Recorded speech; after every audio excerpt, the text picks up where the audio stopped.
Oh, ladies and gentlemen, I hope I'm going live about now. Today is the big day. We finally are getting iPhone 16, 16 Plus, 16 Pro, 16 Pro Max reviews. We are missing some of the bigger YouTubers like MKBHD and Mr. Who's the Boss, who decided to do first impressions instead. So either they were out of time, considering that like they still had to review AirPods, Apple Watch, as well at least MKBHD did. But we do have some other notable tech outlets, for example, like The Verge. We'll be watching their review video soon. um, so yeah, you can of course see that some of the reviews have been weirdly mixed in a way that is pretty non-understandable to me, not because I don't understand feeling like less excited about an iterative, if you want to say an S year upgrade, but I feel like a lot of the reviews actually took like that, like, oh, it's not a big redesign or something, even though objectively a lot of things still changed. And we're like, ah, yeah, that means like this device is unfinished. Like Apple Intelligence still isn't there, even though Apple Intelligence is technically a feature of iOS 18, not even the iPhone 16 series, because the iPhone 15 Pro is getting Apple Intelligence. Every iPad with an M1 chip is getting Apple Intelligence, and newer, of course, every Mac with Apple Silicon gets Apple Intelligence and more. So this idea that this iPhone is unfinished because it doesn't have Apple Intelligence is just baffling to me. Again, you can agree with me or disagree with me. I just find some of the specific wording, especially two reviews that I picked out. Granted, there were still positive reviews. I should note that while I call those reviews baffling in my title, like in the end, The Verge still calls like Nilay, I believe he's their senior editor at that point, or chief editor, like he calls those great devices, the 16 Pro and 16 Pro Max. Dave 2D gives some great stuff about like battery life and sustained performance in there, right? But like this idea that like I love how we went from reviewers saying, oh, we aren't even gonna cover some AI stuff in certain reviews because we believe that a lot of the AI bubble is just very much overplayed. People are just really getting like milked for their money with all the AI stuff. Companies need to make their money back, so they will be collecting your data, they will be selling you garbage, whatever they can. Right, again, you can agree with that or disagree with that. I thought some of the extreme anti-AI sentiments were quite unfounded, in my opinion. But now that Apple promises you like an AI feature, suddenly it's completely unforgivable that that feature might be launching a few weeks or a month after the release of the actual iPhone. Even though, of course, Apple Intelligence is by no means exclusive to this generation of iPhones. So again, we'll be going through some of the specific reviews, but this is basically my slightly ranty intro. Again, I usually try to control myself, especially in the intro, but just so you know why I chose the headline that I did and why we'll be watching the videos that we will be watching. So what are the reviews in general talking about? Well, they are talking about fantastic battery life, especially on the Pro Max. The camera quality is nicely increased. Seems like the A18 is making up for the fact that we didn't get like major new camera hardware. Like we can talk about the 48 megapixel ultra wide, which actually does seem to perform better, especially in low light, even though the sensor isn't actually larger. We can talk about the main sensor being faster and allowing for 4K 120 FPS, but the apertures are basically the same. The sensor sizes are basically the same. So the fact that we are still getting a nice camera quality boost just shows how much of it these days is really dependent on computational photography, even beyond hardware. Camera control is useful, but does have its quirks. Apparently, some people didn't like its positioning exactly, though I would argue where exactly would you position it now that we have so many buttons.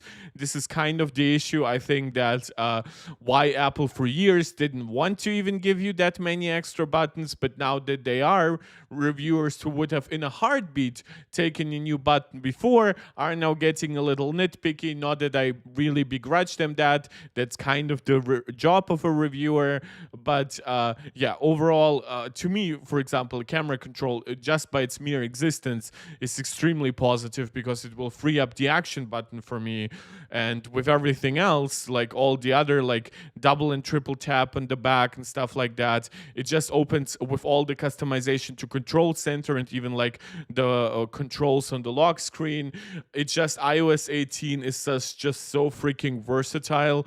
Like I know some people like Drew from Tylosive Tech have like configured their lock screen controls for one of them to be for Twitter. So again, a lot of definitely versatile stuff here coming along. So the Verge review, again, good news about the camera changes is that you can now more customize how the camera processes colors, skin tones, and shadows.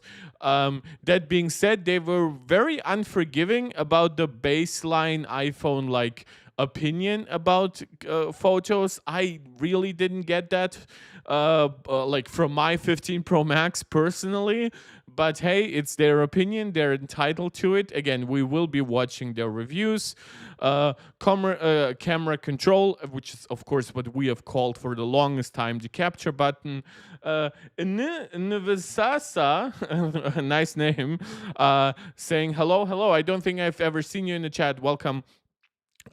So the button sits a little further from the base of the phone than I'd like. This is coming from Engadget, so my fingers have to reach a bit more to press it.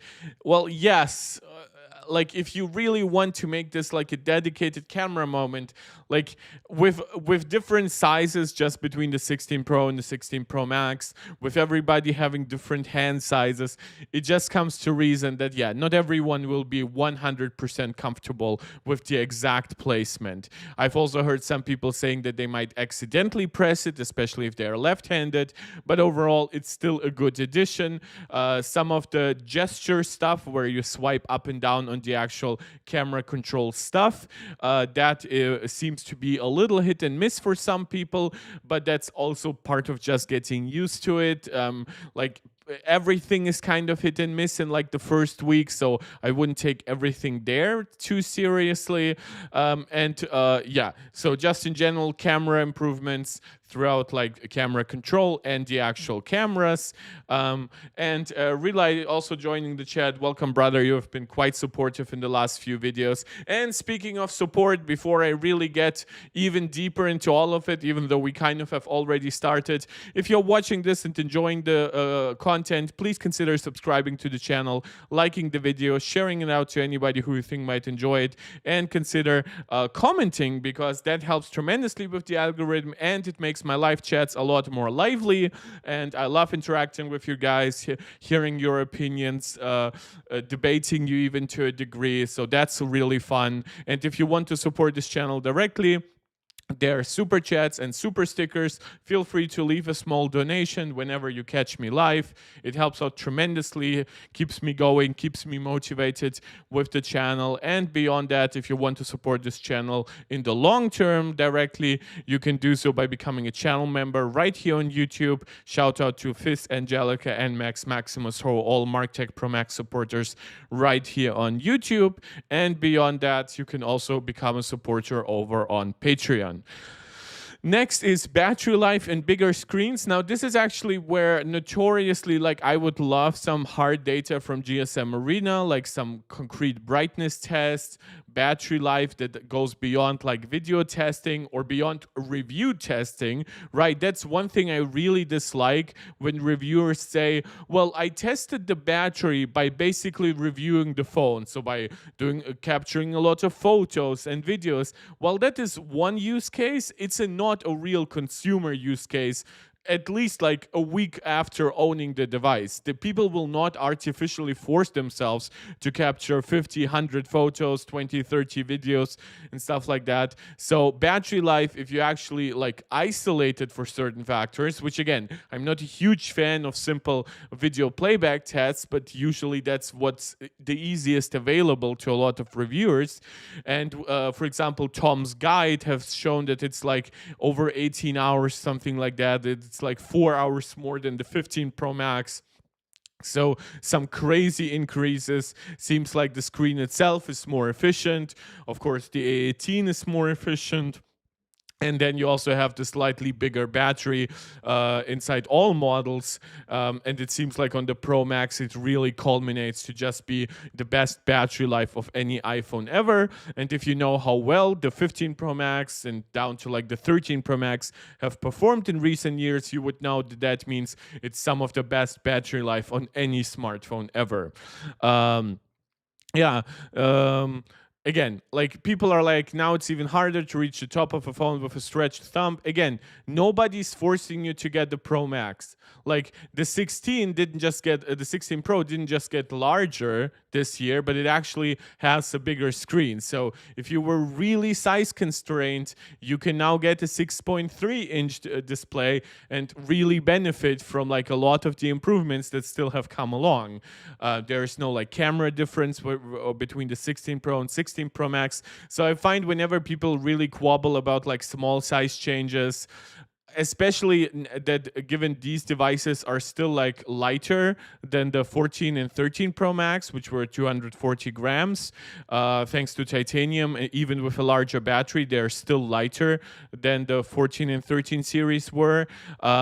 So yeah, while you don't think a physical size bump was necessary, well, there's only so slim that you can get with the bezels if you actually increase the size of the screen. I think one thing that really has come short in many reviews is actually mentioning the larger screens. And while I don't expect people to say, well, it's a game changer, right?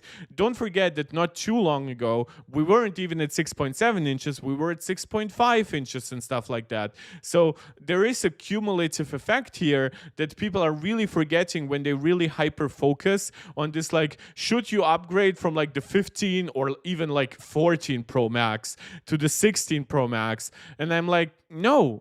Well, most probably not, but you shouldn't have also upgraded. Wouldn't have upgraded from the 14 Pro Max to the 15 Pro Max. I upgraded from the 13 Pro Max to the 15 Pro Max, but that was actually a smaller gap between different models for me than it was from my iPhone XS to my iPhone 13, because during that gap, those 3 years, I actually didn't have many family members who like really wanted a new device. So I skipped on the 12 series that I actually planned on buying, and that was my longest gap between buying iPhones ever, 3 years. And then from the 13 Pro Max to the 15 Pro Max, there was actually some need in the family to get a new device, so I handed down my 13 Pro Max, got my 15 Pro Max, and that's how it happened. I might have skipped the 15 Pro Max as well if there hadn't been some need inside family stuff to get a new device. Also, I was getting more serious about the channel, so I was reviewing the 15 Pro Max back then, doing unboxings and things like that. But yeah, definitely like this idea that, oh, the 16 Pro Max, should you compare it to the 15 Pro Max too much? I really don't like it, because I think even just from environmental perspective, upgrading from one gen to the immediate next is kind of wasteful unless you really have like some good hands to hand it down to. That's at least my experience. But yeah, I would have loved to see more detailed tests about the screen. Like DisplayMate does good tests. They haven't yet published anything. GSM Arena does some solid brightness tests. And I would love to see especially like some battery life tests that also consider stuff like gaming, and not just video playback or very simple browsing. Yeah, so some people even call it, the 16 Pro Max like an Energizer bunny. The 48 megapixel ultra wide camera are sharper, which is interesting because, as I said before in previous videos, the sensor isn't larger, but it still even handles low light photos better. So it seems like it's a newer, faster sensor, maybe even better at aggregating light with how its pixels are structured. So seems like there's more positive news on the ultra-wide camera.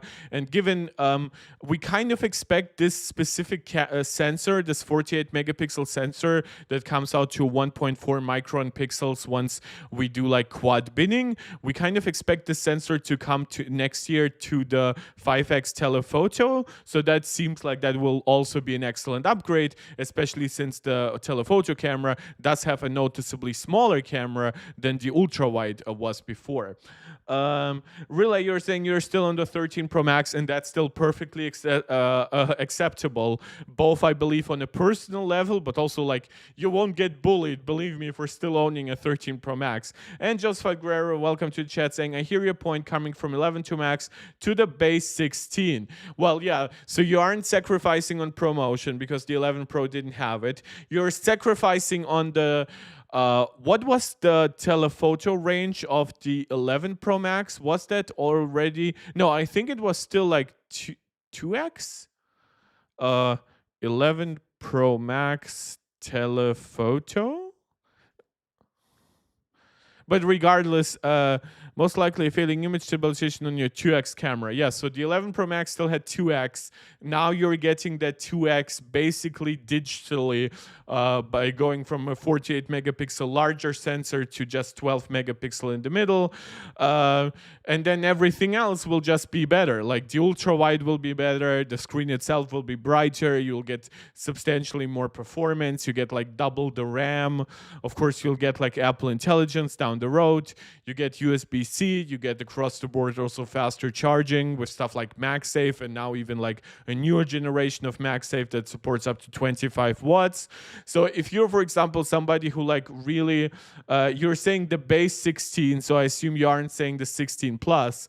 So if for you 6.1 inches is actually enough, then you are also getting just this dramatically smaller and lighter product, which I know for a lot of people, like I owned a mini for a while because I bought one for my niece to give for her birthday, and I just bought it a month earlier and I used it myself for like 3 weeks. So while she didn't get a brand new unpacked version, I got some stuff for myself, for my Twitter account and stuff like that. And I really liked like just the 12 mini. It was just so cute. The blue color was great. The battery life was shite in comparison to what I owned at that top point. But yeah, it was just very interesting to own it. Tippomaster, also welcome to the stream. Yo, any word on the thermal systems are the same or different? Yeah, they're definitely different, Tippomaster. This is the issue with some of the mainstream reviews that we're getting, and this is what I will be criticizing, especially in the Verge review. We know the cooling system is different. The one thing that the Verge actually noted is that when charging at 25 watts with the new wireless charger, the device got barely warm. And as somebody who regularly uses 15 watt MagSafe on my 15 Pro Max, that is completely unfathomable to me because my device gets really warm during charging, during wireless charging especially. So the cooling system, Tippomaster, definitely is different. It's better across 16 and 16 Pro versus the prior generations. The 16 itself doesn't need quite as big of an overhaul because if you compare the 16 to the 15, it doesn't go from a 3 nanometer to a second generation 3 nanometer. It goes actually from a 4 nanometer chip to a second generation 3 nanometer chip. So it has a larger efficiency boost versus the regular 15. Plus, the regular 16 model also has an aluminum chassis. Aluminum itself is genuinely better at dissipating heat than stainless steel or titanium. So this is why like the base models actually have always performed surprisingly good when it comes to cooling. And but yeah, the cooling systems are better, but it seems like the battery where the cooling is actually like revolutionary better on the 16 Pro, and I mean revolutionary, of course, by iPhone standards. I'm not saying it's completely unheard of, but like that metal casing on the battery, that is not happening on the iPhone 16, at least as far as I understand. Joseph had saying exactly, and I spend most of my time in my Mac, and now with iPhone mirroring, I don't care as much about the display size. Those are completely reasonable things. This is why I've said so many times to people, please actually consider going sometimes from pros to non-pro. Look, it's not an option for me because I am like a hardcore enthusiast. I need the biggest and best. I understand it's sort of like a problem even with my psyche, you could say.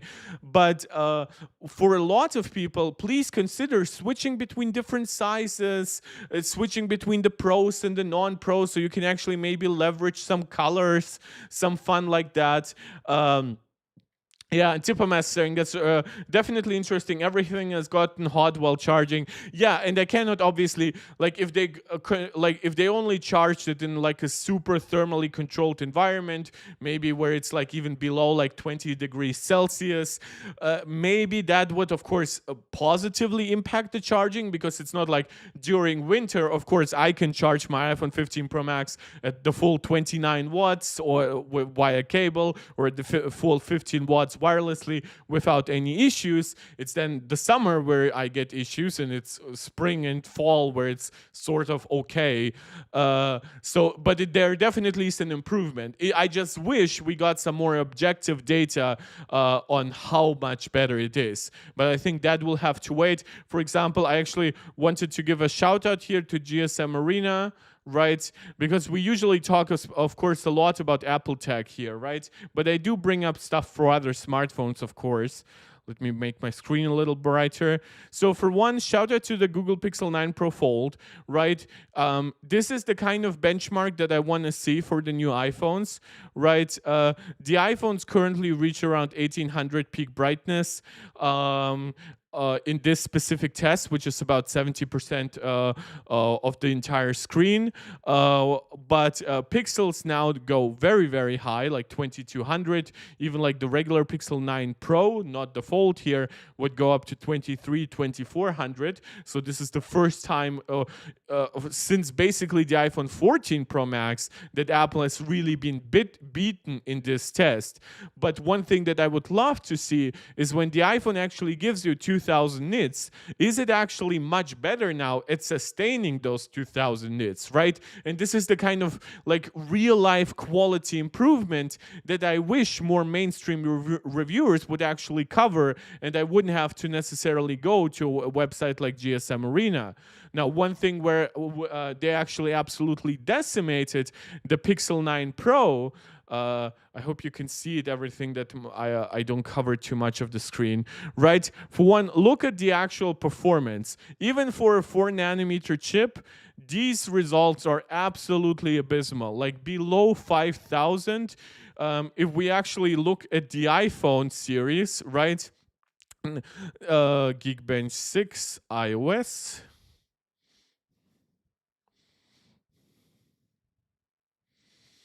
You'll find that when was the last time an iPhone performed under 5,000 was actually, well, the result most comparable here is actually an A14 that doesn't seem to be performing its best.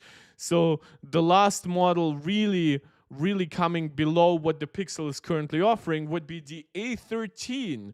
So a 7nm processor from Apple clocking at 2.7 gigahertz, this is so hilarious. And then when it comes to single core, this is where we got below 2000. Again, below 2000, it's at least better than what we had with the Tensor G3. But when you look at single core result, when was the last time an iPhone performed at around 2000? That now we are at A14. So to find an iPhone actually slower than the Pixel 9 Pro, we would have to once again go down to the A13, clocking at 2.7 gigahertz. And like we also have some hilarious losses against the Snapdragon competition in Antutu. I know some people like to compare Antutu like with the iPhone being at like 1.5 million. You cannot compare Antutu between different platforms. That's just not how it works. The developers themselves say you cannot compare those cross-platform. 3D Mark, already atrocious, basically half the performance, maybe like 55%, 60% at best to what the Snapdragon 8 Gen 3 offers. But even worse, and this is one thing, this is why I really like, for example, you, Tipo Master, asking about cooling. This is one thing that really gets lost in the sauce, because some people might say, okay, it's half as fast. Do I really need the best of the best? My argument would be, well, you still need a little bit more than that. But let's just say how much of that half is actually left to you. And it's not much. Because when it comes to sustained performance, GSM Arena is saying the following. The sustained performance of the Pixel 9 Pro Fold is downright abysmal. Heavy throttling occurs less than 20 minutes after the test starts, and it doesn't really matter if the handset is folded or unfolded. So if you hope that getting like maybe a little bit more air on it because it's like more surface area, like you can forget that.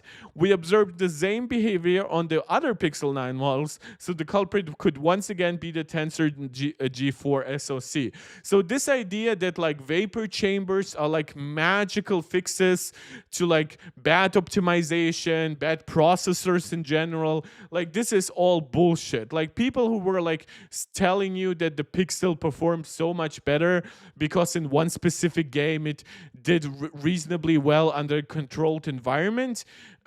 This is why I'm saying we need more detailed tests. We need tests like these, and we need tests like these from actually like big reviewers, because I believe Apple would have given us a better cooling system much earlier if, for example, MKBHD had dragged Apple through the mud a little bit on like the 13 Pro Max.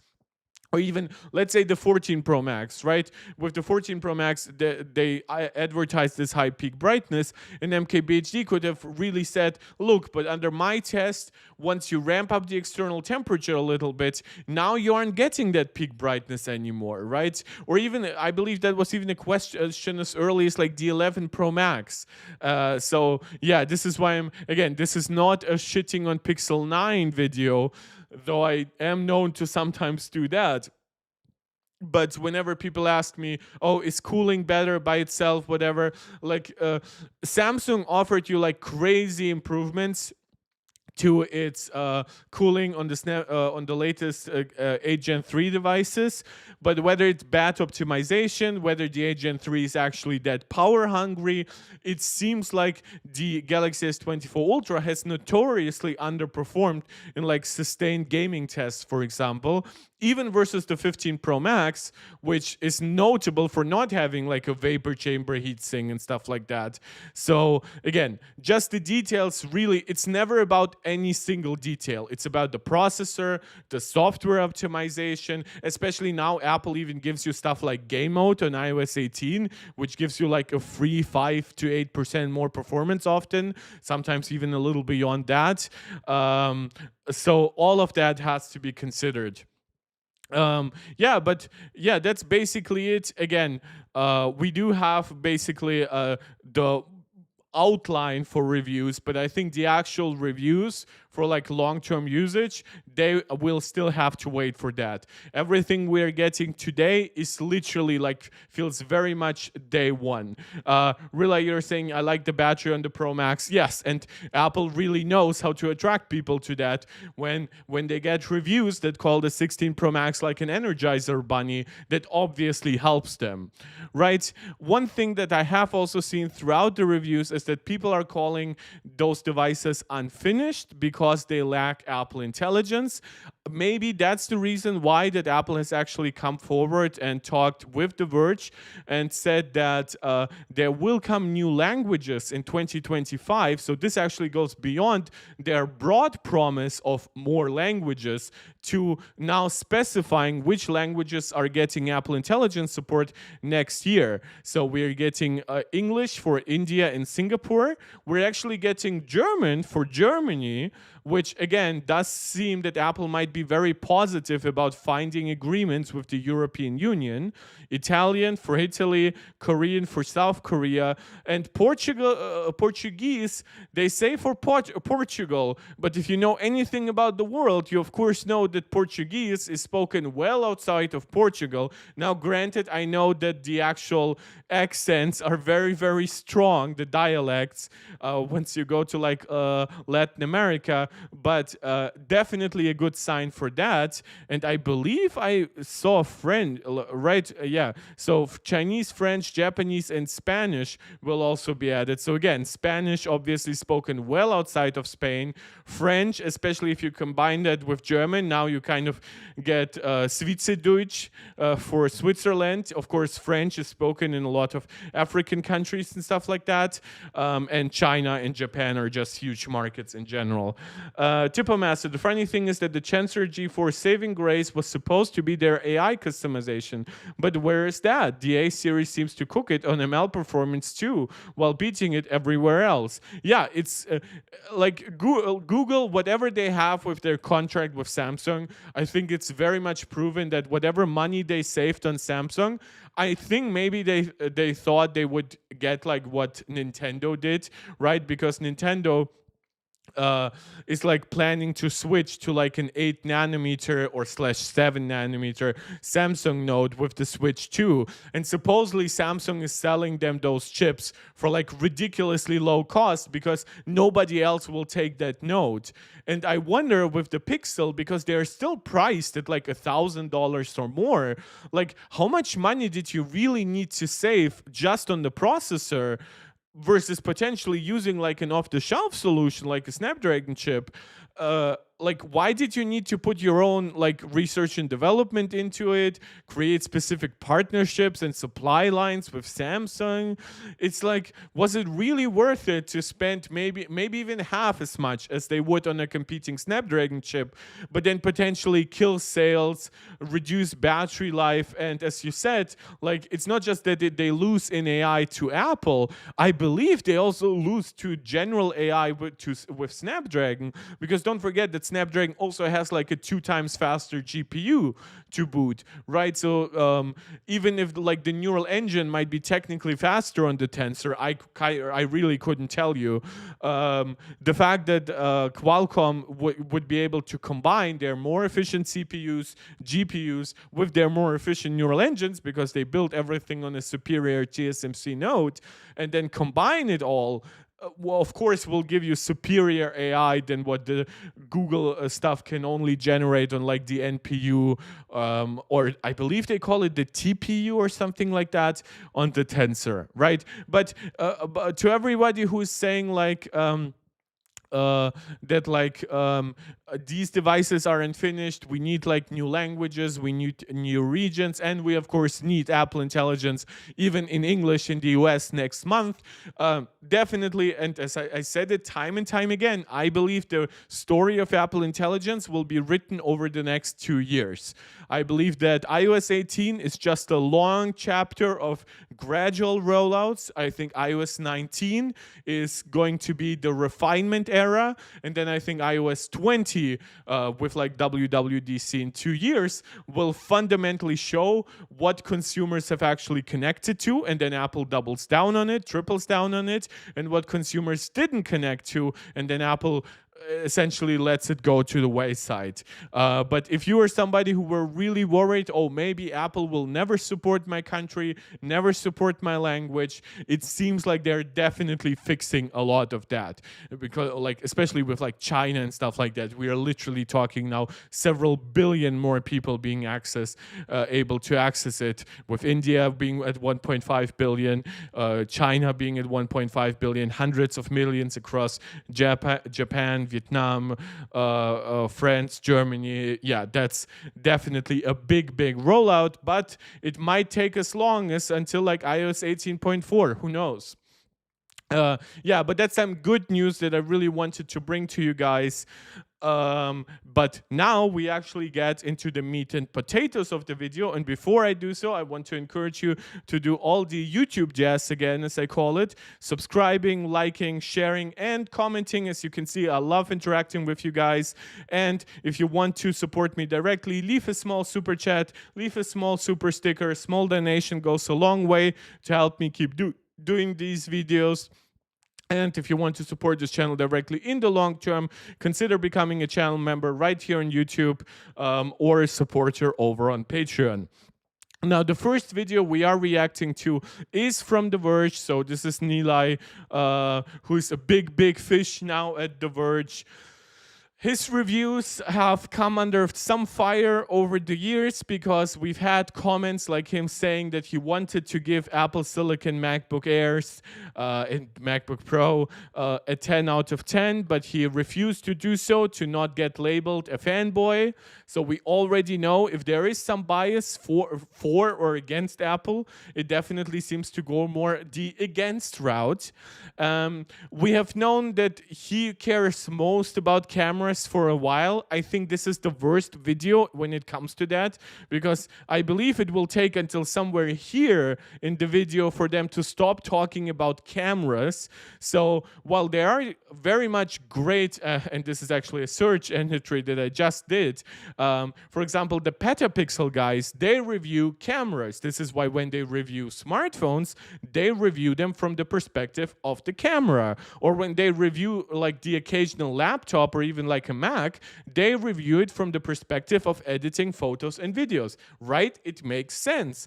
But The Verge is a general mainstream tech review outlet. The idea that they would hyper focus on the camera in that regard, to me, is just weird, to be quite honest. I think one thing that I could actually do here that might help, I will put myself on the right bottom of the screen. You can let me know if that's actually any better for you, because I think I'll end up covering less of the actual video that way. Probably about the same, it's maybe slightly less.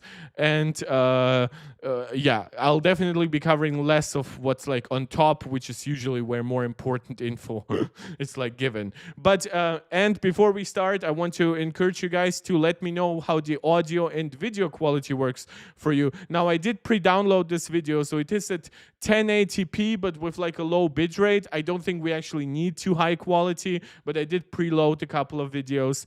What I really need to know is if the audio quality is all right. So I'm not too loud, the video isn't too loud. Oh, and one of our MarTech Pro Max YouTube channel members just joined, Angelica, saying she's now with us and can enjoy the stream together with all of us. Welcome. So let's get started. Let's just start with the camera.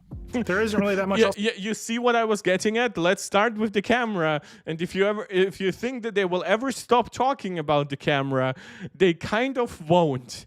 Let's talk about with the new iPhone 16 Pro right now. It is maybe one of the most unfinished iPhones Apple has ever released. Almost all of its highlight features are waiting on software updates that will likely stretch well into next year before they're here. That's big stuff like the new Apple Intelligence AI features, which the company says will start slowly arriving in October, and little stuff like the complete functionality of the camera control button. Again, the camera control button is missing one singular feature, which is like the focus adjustment. If you long press on it, it's also the only other feature, literally, besides Apple Intelligence, which, as I said time and time again, is not an iPhone 16 feature. It's an iOS 18 feature. It's an Apple ecosystem feature. It's coming to the iPhone 15 Pro, yes, but it's coming, as I said, also to every iPad with M1 and up. It's coming with every Mac with Apple Silicon. So this idea that Apple Intelligence has to be ready the instant the 16 Pro launches in a way that somehow didn't apply to the M4 iPad Pro, or like the M3 Max, like not too long ago. Like it was just introduced at WWDC. Fundamentally, like even if it took until December for it to even launch, I don't think that would have been such a big detriment to this specific device. It still has its better processor, it still has its larger screen, it still has some features like the capture button, it still has the software and partially hardware improvements to cameras. It still has the faster charging, better cooling system, and across all of that, all of those things are also taken further with software optimizations. As I said, it's not just that you have a better cooling system, a more efficient chip, a more powerful chip, but you also have now features in iOS 18 like game mode. So all of that comes together, and this idea that now we will be talking for 15 minutes basically only about the camera for some reason, that was just such a baffling choice, and it really felt like the people writing this review had no idea how to approach a smartphone beyond it being a camera. Right, which I know Apple has really, really pushed camera usage on every iPhone at this point.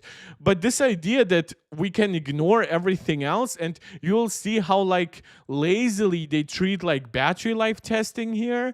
It's just absolutely mind-boggling. Some of the disrespect, I would even say, to the audience that is at play here. Button on the side. Even really minor things like that new Siri animation that inspired the name It's Glow Time for the iPhone's It's part of launch Apple event. Intelligence. Yeah, it's coming next month. Now, the hard rule of reviews at The Verge is that we always review what's in the box, the thing that you can buy right now. Apparently, Never that's not the case, because you will not be reviewing a lot of the things in the box. That means the iPhone 16 Pro today is one of the most incremental updates to the iPhone in a long time. It's a set of very nice, but ultimately minor changes to the iPhone 15 Pro. And the most notable change is to the camera. So, like I said, let's just start there.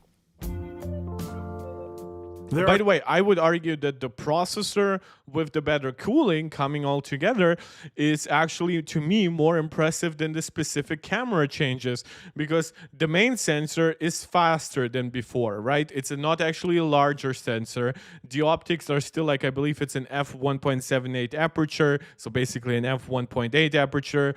The ultra-wide got its larger 48 megapixel, well, not it's higher resolution, but same sensor size, 48 megapixel sensor with the same I believe, what's the aperture on Apple's ultra wide camera? Apple.com, iPhone 16 Pro. And we'll need some tech specs, Apple. Going to the ultra-wide camera, ultra-wide. That's an f2.2 aperture and f2.8 on the 5x telephoto. By the way, we are definitely overdue some improvements to the aperture here. Maybe this going down to at least f2.0. This should be going down to f2.4. I know, of course, there are physical limitations, but this is kind of ridiculous at this point. Just for saying, I don't know if that approach of reviewing what's in the box ends up being more misleading. Yeah, if you hyper focus on one thing from when you just go even to Apple's website, right? And I don't want to delay my actual reaction too much, but get the highlights. So we start with Apple Intelligence. Now I can argue that didn't come, right? Of course, that's fair. How do I? Oh, yeah. I always get confused by using the mouse. We have the camera control stuff. We have the camera improvements. We have the thinnest borders and the larger display. Nice. We have the A18 Pro, which also Apple says unprecedented performance, which in my opinion requires also, of course, checking out the cooling system and stuff like that. And a huge leap in battery life. So guess what? 1, 2, 3 features here, they will get acknowledged in the review themselves, but just this in the box perspective ends up being misleading, because now it's camera, capture button. Oh, and it's unfinished because it doesn't have Apple Intelligence, right? So out of these 6 features that Apple specifically highlights on the very start of their page, they ignore basically for 90% of the video, half of them. I'm not even kidding. And that is even beyond just the fact that this is actually a nice design. The gold color is nice. There are some small color changes that I think you should cover. The screen itself isn't just larger, but you have like those beautiful thin bezels. With everything else, we also have covered stuff like faster charging and things like that, which again, some of it will be mentioned in the review, but the balance of like camera versus everything else, that to me is just baffling. There are two big changes to the called iPhone what it 16 is. Pro camera system. There's the new camera button on the side, and a new set of controls and software for how images are processed. The button itself is a hybrid. You can press it all the way down to take a photo, or you can give it a light press to trigger a haptic click and bring up a setting like zoom or exposure, which you can adjust with a swipe. A double light press lets you switch between all these settings. By default, a single click opens the camera when the phone is unlocked, and another press takes a photo. The button is a little bit stiff. A few Verge staffers found themselves moving the phone slightly when pushing all the way down to take a photo, but I thought it was fine. Which again, this is I feel like it's fair to say some have said that, but this is where I get a little confused in like the overall structure of professional reviews, because you're the main reviewer here. Now sometimes people who actually like read out the review aren't actually the ones who wrote it, but this is an Eli thing video. So when he says some people thought it was a little stiff, he mentions it like he mentions the negative thing first, right? Listen to how he phrases it. Moving the phone slightly when pushing all the way down to take a photo. Bit stiff. A few Verge staffers found themselves moving the phone slightly when pushing all the way down to take a photo, but I thought it was fine. Again, you're mentioning the negative impression by those who didn't actually review the device the same way you did. But then your own relatively positive impression, like you not having an issue with a button. I mean, it's a button. Well, how much more can you expect, right? Like this is very much, this brings me back to how he said he didn't give the Apple Silicon Max a 10 out of 10 because he didn't want to be labeled a fanboy. Because yes, like the fact that he brings up the negative first, that's just like even a rude thing. I know, like, that's not how you review movies. That's not how you review TV shows or songs. You usually try to bring up something positive, especially if that's your impression. If somebody else's impression was slightly negative, you're free to bring that up. You're free to compare and contrast that to your own opinion. You can even like maybe put some footage in from the other person telling about their experience. That's absolutely fair. But why is the negative thing first when your own impression and you being like the head reviewer here was actually positive, or at the very worst neutral? You can click away pretty fast before you outrun the camera sensor in normal mode, but you can definitely outpace it if you're shooting in RAW. So I don't get it. Like, yes, that's the case with basically any camera. Like if you you even have like a continuous shutter, right? You can just click on a button, like for example even like the software shutter, and it will just take as many photos as it can. Of course, with a hardware button you might get out of sync with the actual hardware capabilities of a device. That is the case with every camera out there. So why did we need to mention this? Again, I'm not trying to defend anything about this device, but it's very clear we're getting a very negative connotation here very early on for no good reason. It's like, oh, it's an extra button. It gives you the camera faster. Even has some fun like slide stuff where you control it even without clicking on the screen, so you can just keep your very stable grip. Like I've seen some people ask, why do I need to do this here if I have this large screen?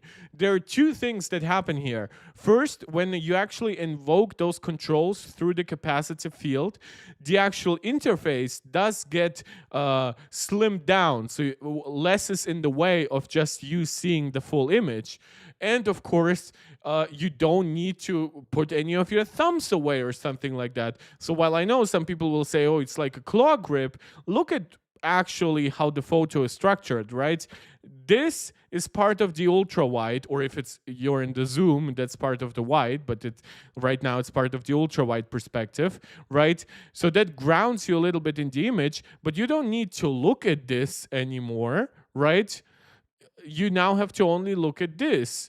And you hold your device actually now super stably, more like a real camera. So again, you don't have to do it actually, But this idea that like, oh, you like that something like, oh, you can click faster than Pro RAW will actually capture. I'm like, what? Like, so a niche use case of clicking nonstop combined with another niche use case of running at Pro RAW, like, doesn't give you full like one-to-one response between like clicking the button and capturing the photo. It's like, what if like an Olympic, like, I don't know, clicker click the button, like then no hardware in the world would be able to keep up with how many photos it takes, unless you're literally then asking it to take a video at 120 fps or something like that. I clocked it around 4 frames per second, which is respectable. It's not anywhere close to what a modern mirrorless camera with an electronic shutter can do. Why? Why is that the comparison? Why did we jump from an but from a 1 by 1.28 inch sensor that is in a smartphone that of course has all the limitations of a smartphone sensor and like even like its optical system? Why did we jump to a comparison to a professional mirrorless camera with an electronic shutter? Why? Like I was just so baffled. Like those are now 3 points that like make no sense the way they're structured in their review. Like, oh, the capture button is new, but you know, it feels stiff. Some people said. I'm not saying it, but some people are saying it. Oh, you can click, of course, the button to capture a photo, but it's you can be faster than actually like taking a photo if you are taking Pro RAW. It's like, okay, if I'm taking Pro RAW, most people don't, but okay. And it's actually much slower than a digital, than a mirrorless camera with an electronic shutter. And I'm like, what? How did we like jump to that comparison? I was really hoping I'd find myself using the capacitive control on the button to adjust things like exposure and focal length. It's all a little bit fiddly switching between everything with the light presses, and I just left it set on tone. More on that later. Like almost everything on the iPhone 16 Pro at launch, the camera control button is shipping in an apparently unfinished state. A future software update will let it emulate a traditional 2-stage shutter button, where a half press focuses and a full press takes the shot. I asked Apple, but there's no date for this, just later this year. I've had a lot of complaints about iPhone cameras over the years, but setting focus has never actually been one of them. I know a lot of folks are excited about it. So it's actually not really unfinished. It's just one specific feature that you don't even really care about that much because the iPhone's focus is already good. Now you're like, but now you still needed to mention that it's unfinished. Got it. 2-stage shutter, but I'm not convinced it's going to be all that big of a deal. Out of the box, I did find myself accidentally clicking the camera control way too often. I can see that, right? I think that can be a fair adjust the volume thing. With my thumb. You can adjust the settings to require a double click to open the camera, and that solved the problem for me right away. Again, so you see how you mentioned a negative thing, but then immediately, because you're somewhat fair, I'm not saying Nila is entirely unfair, but now you actually had to jump to, oh, Apple actually thought of that and fixed it in software. Like, that's just baffling to me. Set the button to open third-party camera apps. I have a preview version of Halide that was updated to support it, and it worked great. Overall, the button is really nice to have, but that's about it right now. As it exists today, it's not a huge improvement over shooting photos with any other iPhone. I mean, as somebody who uses the action button, I can promise you that having a dedicated hardware button versus not having one, something that I was really critical of Apple in all those years, that I couldn't, for example, like double tap the power button to get like camera controls because, of course, other stuff was mapped to it, like the wallet. I can promise you that going beyond just the action button and having an actually like having a button that is actually larger, that is that can give you the freedom between single and double click, that is very easy to configure between like the native camera app and third parties, and even gives you like touch controls in a way. Like, yeah, that's a big step up over iPhones that don't have the action button, and it's still a medium-sized step over iPhones that have the action button, and it's still a very large step over iPhones that do have the action button but don't actually configure it to control the camera, because some people, for example, still keep the action button as a mute switch. The actual photos, on the other hand, yeah, that's complicated. And this is where we get into the truly mind-destroying stuff. Apple has gotten increasingly aggressive with its approach to computational photography over the past. I feel like this was born out of the coverage for like the Pixel, where with the Pixel a lot of times people were asking, well, what is an actual photo, right? If there's so much AI applied before and especially after now with what Google offers inside the Photos app, like is that even a real photo? And I think they projected that on the iPhone's opinions, because having an opinion on exposure when it comes to how much shadow you have and stuff like that in the image, that's not really even AI. It's just like you can even configure that to a degree on a real like mirrorless large camera. It's just that usually with a very large sensor, you don't need to do as much exposure tricking as you would on a much smaller iPhone sensor. So the fact that the iPhone is in many ways opinionated, and I can criticize some of the opinions that it has when it comes to camera output, that to me is just baffling, like the way they will present all of this. 2 years. And various forums and social media platforms have been filled with complaints about it for a while. Guys, let me know if I'm absolutely and even here it's like, this is TikTok, right? Am I too old, or is this like Snapchat or Instagram? I don't use any of those three. I believe this is TikTok though, because I believe I watch one guy on TikTok once every blue moon or something, and I think that's TikTok. And like, oh yeah, people are complaining about the iPhone camera on TikTok. People are complaining about everything on TikTok. You'll find people asking there to murder US presidents on there. Like, chill out. You don't, like, why didn't you take actual footage from your like colleagues, your real colleagues, like people who are not like Instagram beauty obsessed or shit like that, but from people who actually can tell you, oh, is that skin tone actually accurate, or did you just not want to look that way? Because for example, Dame Tech, who does like very good performance reviews on YouTube, he is African American, and he showed that the iPhone 15 Pro Max was actually getting his skin tone much better than I don't know if it was the Pixel 8 Pro or the Pixel 9 Pro. I think it was already the Pixel 9 Pro. And he was like, Google has been like showing off for years about like, look, here is our skin tone AI and whatever. But then he showed himself in like a real photo, and yeah, the iPhone was actually much more natural. So this idea that the iPhone just destroys skin tones, completely takes away all shadows in an image or stuff like that, that's just not the average user experience of anybody using an iPhone 15 Pro. No idea there was this problem with the selfie camera. Crazy as And also, by the way, the selfie camera is notoriously the worst cameras on an iPhone. It's a 1x3-inch sensor. It's mind-bogglingly a small sensor. Of course, yes, you can argue that Apple didn't improve selfies as much as some would want, but selfies did not get really worse. Selfies just didn't improve as much as some people would want. I learned to fix your crappy iPhone 15 camera. So I just returned my iPhone 15. The camera was so bad on it. I don't want to see myself in HD. Does anyone know how to fix this? What does that mean even? Like, for one, did she mean HD or HDR? Because I know some people think that Apple's HDR is just in general too bright. But like, what is HD? Like, iPhone didn't change the resolution of the selfie camera.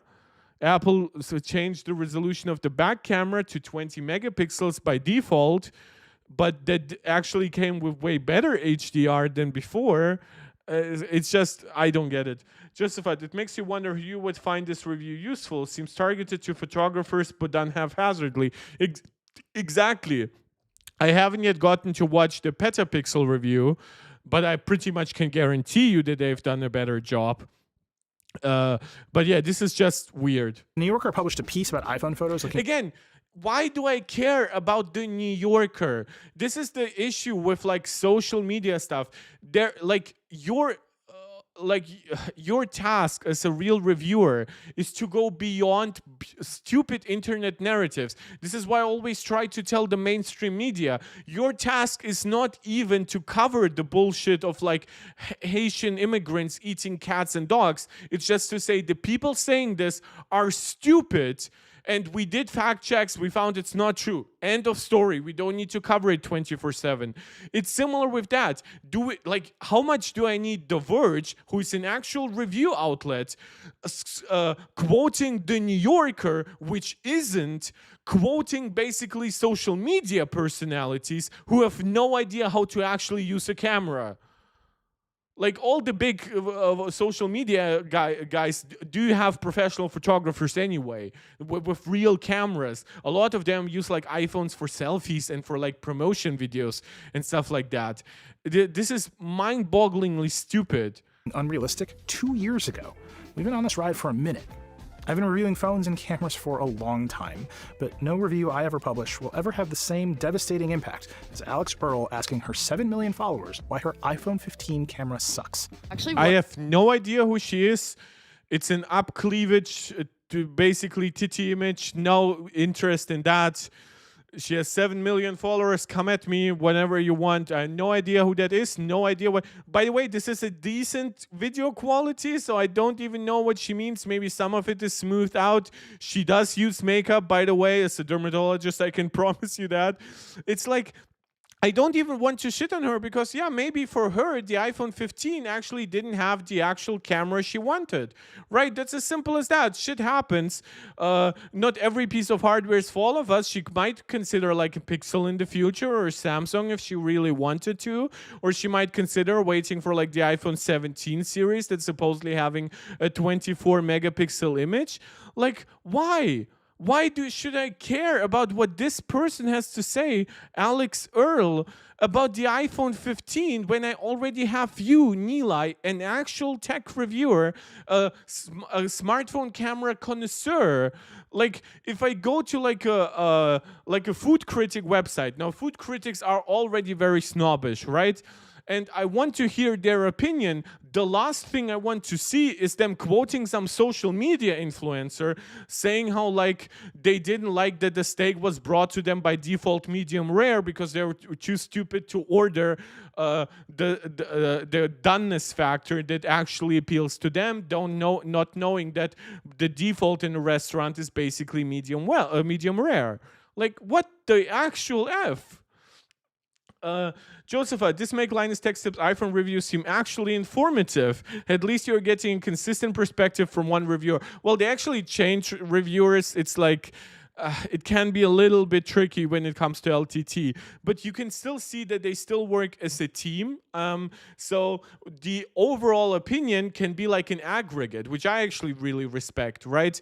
But here it's like, oh, some of us thought that, some of us thought that. And the worst thing is that this review will end in Nilay calling the iPhone camera improvements really, really good and the actual device great, right? So we are now 4 minutes into a super negative impression of iPhone's camera capabilities, something that for some reason wasn't really an issue in the last 2 reviews. Like, I just don't get it. what is wrong with the iPhone 15 camera and how do I change it? Every time I take photos, I look like a gray ghost.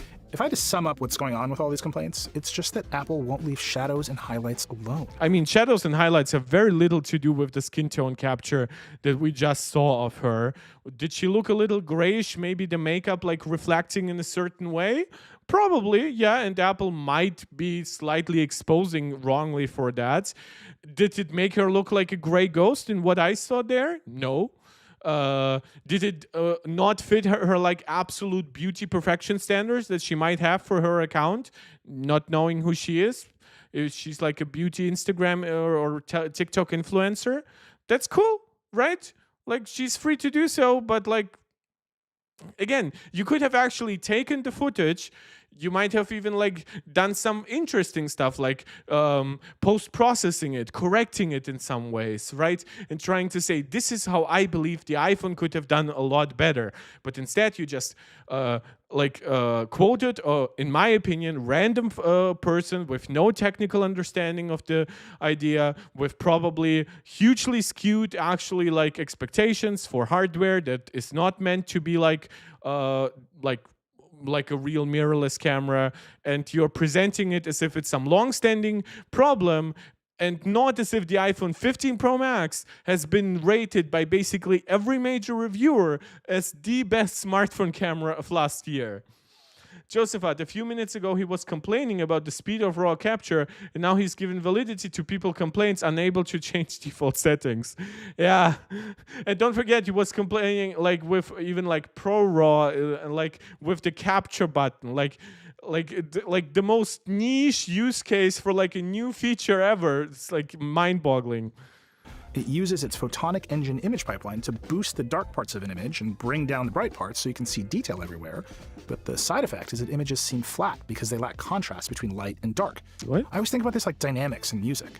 If every part I mean, again, those are not designed to be like hyper contrasty images that you would use in like a music photo album or like a great piece of art. Like you literally have like exposure settings where you just have to put your finger on the screen and move it down a little bit. It's literally already there. Like photographic styles, by the way, have been available on iPhones for quite some time. This idea that, oh, it's only now, and we'll come to the specific iPhone 16 changes shortly, finally, that he believes it's now good enough, like fixed, but like, I don't get it. song is loud, then nothing actually seems loud. That's what's been going on with I mean, that's also what you have in concerts. People still go to concerts, but okay. the iPhone camera over time. Everything's getting so bright that nothing is bright, and photos are starting to look flat. So, I regret to inform you that by default, the iPhone 16 Pro camera is even more aggressive about evening out shadows and highlights than the iPhone 15 Pro. It's subtle, but it's there. You can see it with basic photos of plants, with pictures of people, with street scenes. It's all just a little bit brighter, a little bit flatter. It's even brighter compared to the regular iPhone 16 in almost every case. That's not to say that the regular 16 camera is better or even the same. The 16 Pro it's a offers smaller much nicer sensor. depth of field, does less sharpening, and performs better in low light. I actually found it hard to make the 16 Pro go into night mode, while the regular 16 drops to night mode pretty easily. It seems like the 16 Pro can just capture more light, and Apple's default settings use all that extra light to wage war on shadows in a way that the regular 16 can't seem to do. Comparing the iPhone 16 Pro to the Galaxy S24 Ultra and the Pixel 9 Pro XL requires intense pixel peeping. The Pixel has the best zoom, while Samsung's color handling remains aggressively chaotic. Yeah, Samsung's. But even here, like, look, the Pixel 9 Pro, like, this sky is fake, by the way. Like, iPhone overexposed the building here a little bit. Samsung just made up colors, right? I refuse to believe that any of these colors are real here. So this idea that iPhone is somehow uniquely bad because it chooses like a warmer, like brighter image in the end. By the way, Pixel goes way too cool oftentimes, and in night mode, it actually goes piss warm in comparison to the iPhone 15 Pro. Where are those comparisons? The comparisons that repeatedly come up with like Super Saf, even the Max Tech guys, the Mr. Who's the Boss videos, right? Like those are all details, right? Where he's like said, oh, I found it difficult to force the iPhone 16 Pro Max into night mode. My brother, you had to test night mode as well. You cannot just take photos on a very already bright, which somewhat looks overcast day, which might not even have that many shadows, and then claim like, oh look, all my shadows are gone because the iPhone is not as like cool and underexposed as the Pixel. It's big, but the iPhone then has its other advantages. For example, like dramatically better default detail in its 24 megapixel mode, which is why the exposure is a little different. And just look at the sky here. But time and time again, all three cameras produced photos that looked essentially the same. Yeah, all in these good phones scenarios, are delivering that's how small it should variations work. in the same ultra-processed look, and they have been for a while now. But I mean, here's the good news. This is the issue, though. People forget, and I hate to be jumping back and forth. Camera sensor sizes,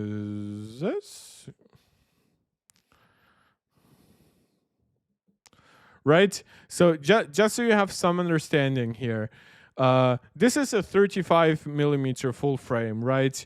This is even like an APS-C, so that's by no means super large, but it's somewhat common, or at least it was.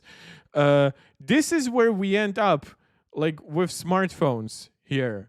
Right? Like, well, 1 by 1.18, it's technically larger than that. Here's like 1 inch full sensor. So the iPhone would be like probably right here, right?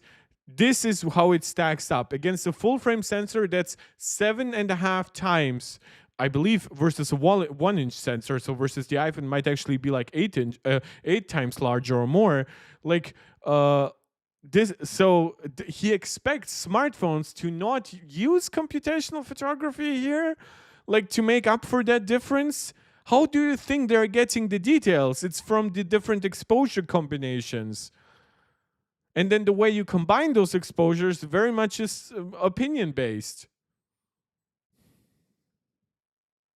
The iPhone 16 and 16 Pro allow you to exclude yourself from this narrative entirely with a radically upgraded photographic styles feature. I mean, by the way, you still have photographic styles on the iPhone 15 Pro and 15 Pro Max, and older iPhones for that matter. Just how the camera processes colors, skin tones, and shadows. But now you have now it's a very, very very detailed way to customize it. With the power of the A19, with the A18 Pro, Apple is giving you a lot of custom control over like the actual image pipeline. That's great. Customize it once and be happy. Really, but Mark, where's the processor review and benchmarks? Bro, that's not happening in the Verge review. That's my problem. We'll come to that.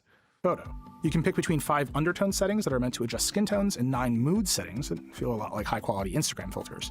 You can shoot with a live preview of any of the styles, and then you can tweak the settings or even switch styles entirely later on.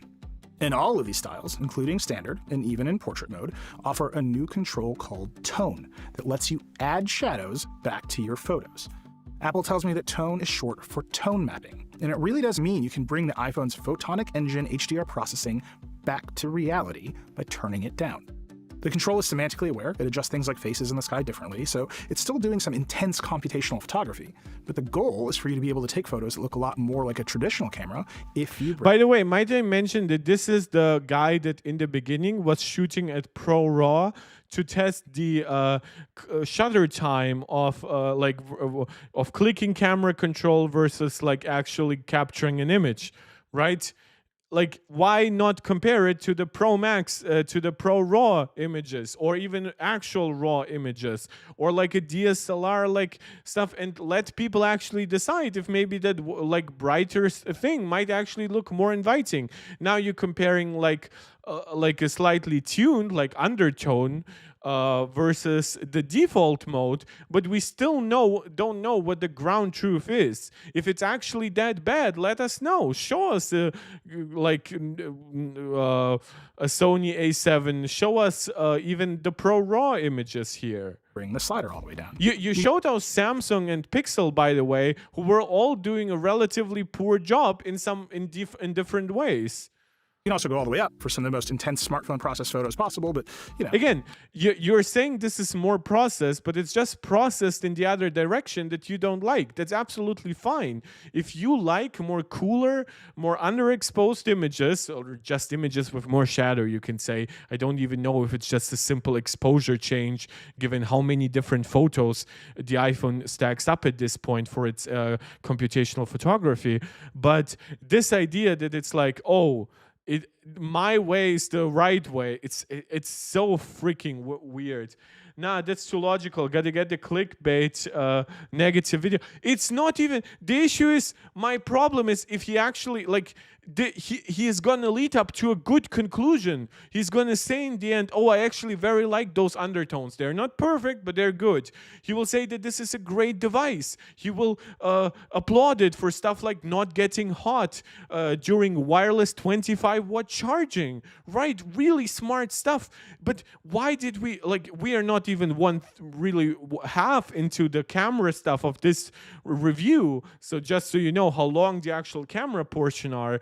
Oh my God. Guys, we've been streaming for a little bit over an hour. Just want to remind you again to please do all the YouTube jazz, as I call it. Like the video, share it out to anybody who think might enjoy it. Subscribe to the channel if you like my content in general. Comment. I love interacting with you live. Let me know where I might be crazy, where Nilay might be crazy, where the world might be crazy. And if you want to support me directly, feel free to leave a super chat or a super sticker. Even a small donation goes a long way to supporting this channel. Or consider becoming a channel member right here on YouTube or a supporter over on Patreon. Don't do that. You can even adjust the tone Well, really, I watched till the end and I felt like 22 minutes and 39 seconds of my life were taken up unfairly. setting using the new camera control button. You just give it a little double squeeze, slide over to the right, and you can adjust how shadows look with a live preview. I will just come straight out and say that dialing back the iPhone 16 Pro's tone mapping makes me prefer these photos way more than the default settings and the photos produced by the iPhone 15 Pro. It is such an improvement that it's possible to make the argument that this one single camera adjustment makes upgrading to the iPhone 16 Pro worth it. I don't think that argument is 100% convincing. Which is so weird because I remember watching their iPhone 15 Pro review. They weren't that negative on the camera. And by the way, in the instances they were negative on the camera, I have told people that you can actually set up photographic styles that at least by 5 or 10% slightly change exposure, shadow, stuff like that, and then still get a better image without like completely destroying skin tones, stuff like that. So this idea that now the better photographic styles is what makes all the difference suddenly, even though of course we've had photographic styles that can be cooler, warmer, under, overexposed, like it's just so mind-destroying to me. Realizing what I mean is people are going to watch the first 5 minutes and take their conclusions from that. Yeah, actually, this is a downloaded video. I'm sorry, my MagSafe disconnected. I really should buy myself a new cable. I've tripped a few times over this cable, and now it's really like not very good at delivering constant connection. But hey, at least I didn't kill my MacBook when tripping over my cable. So Apple's advertising when it comes to MagSafe is actually quite true. What I was going to say is when you actually look at the top comment when I watched the video, it was like, oh, look at Nilay saying as it is, good for him. And I'm like, bro, he literally in the end says it's a very good device. But it's possible to make it, which is wild. Apple's complex photonic engine computational photography pipeline is basically the same on the iPhone 16 Pro Yeah, as it's it still is on the Smart 15 Pro, HDR5. but the order of operations has been changed to allow for photographic styles to be edited after the fact. In particular, the tone mapping step that boosts shadows has Which, been by the way, like on a very objective perspective, we can argue about the final result, but the fact that the A18 Pro, which Apple actually did say handles like twice as much compute basically on its image signal processor, it's super impressive that you can do all those customizations while still sticking to the default image pipeline. It's very easy to just over or underexpose. The fact that photographic styles were already somewhat like true, and now we have this extra customization, I believe it should actually not be covered as like a fix to a problem, but like a real way to get like more pro and more enthusiast with the iPhone 15 Pro without even having to get like a professional photo app or something like that. Camera moved to the end of the process. Apple's goal here is for the edits to be perceptually lossless. When you take a photo in a style, that's how the photo is saved. But the iPhone adds a little chunk of data to the image file that allows it to undo the style and revert the image to standard before applying another style. That bit of extra data results in files that are about 25. Which is actually fantastic to me. Similar to how the 15 Pro added portrait data, right? Even beyond, like, it increased default resolution to 24 megapixels. It added portrait data if like there is like depth data to capture here. And now, and by the way, spatial photos just came in iOS 18 beta 4 to the 15 Pro Max, which is really cool, like my 15 Pro Max. So if you have like a Vision Pro that you want to use with that, good luck. But this idea that Apple now captures so much freaking data behind every photo is actually really, really impressive. Josephat, could it be that the camera is calibrated by default for more than just landscapes and people, like documents, food packaging, a broken pipe under the sink, etc.? Yes, you are correct. And the idea is that at some point AI will be so good and instantly recognize everything we see that Apple will change the entire image pipeline for almost every image by default. But that at the same time, we also still want customization, which means manual customization over the camera, right? So those are very, very contradictory ideas. Apple and Samsung and Google already expose differently for things like food, or when they see photos. Actually, like the image pipeline notably changes when it sees photos, and then it notably changes again once it adjusts to the skin tone, right? Well, maybe not the entire pipeline, but you know what I mean, like the details in it. So this idea that, like, yeah, the iPhone by default is maybe a little flat, yeah, but that little flat, as you say, is actually incredibly beneficial for stuff like where you might actually be trying to take a picture of from under your sofa, maybe something fell underneath it, or as you said, for the repairman, maybe you need a photo that actually accurately captures your entire kitchen from left to right, and something that was slightly hidden in shadow or isn't actually obscured, right? Or again, for example, as you said, capturing documents. That's a big thing, because even a slight bit of shadows actually ends up looking really bad. That's just how it works with like white and gray and slight blacks, right? But Apple essentially kills that shadow, because you want, most likely you want a white document capture. So yeah, Josephat, you're very, very correct here. 5% bigger than before. And the whole thing means that styles only work Again, if you shoot in there's a very big focus here on, like, what would I even call it? That for one, we didn't even talk about landscape photography that much. We talked a lot about, like, he took some photos of the pier, right, where with like boats or whatever, and like he took photos in the city on a very clear day where they weren't, like, I doubt there were even that many shadows. It looked like it was noon just from the position of the sun, not the shadows. I know shadows can still be killed even if it's 4 p.m. But yeah, I just wonder, like, what was the actual photo you wanted to capture in many of those cases? HEIF, which is going to break a lot of hearts out there. What? Style means that styles only work if you shoot in HEIF, which is going to break a lot of hearts out there. Why? Why should HEIF? Like, what loser wants everything in JPEG in 2024? Or does he mean that it doesn't work with ProRAW? Well, yeah, ProRAW is designed to be like more ground truth. It's designed for you to customize it, but this is why Apple even offers you like 48 megapixel HEIF images, or even, I believe they will offer at some point JPEG XL that was like found in the code by 95 Mac. So why is HEIF bad at this point? Would ProRAW be better? Would JPEG be better? I'm just getting so confused by some of these statements. It's like you need to follow up on them, because are you talking about like a real like photo enthusiast crowd who knows all those details? I know a lot about photography. I personally like HEIF. I'm not a professional photographer or videographer, so I know, of course, for sharing JPEG is better, but when I share JPEG, I usually don't expect people to edit my images afterwards. So you should, like, give me the details here. What is actually bad about these images being in HEIF, or HEIF as I call them? Tippomaster, HEIF still sounds wrong to me. Isn't not HEIF, right?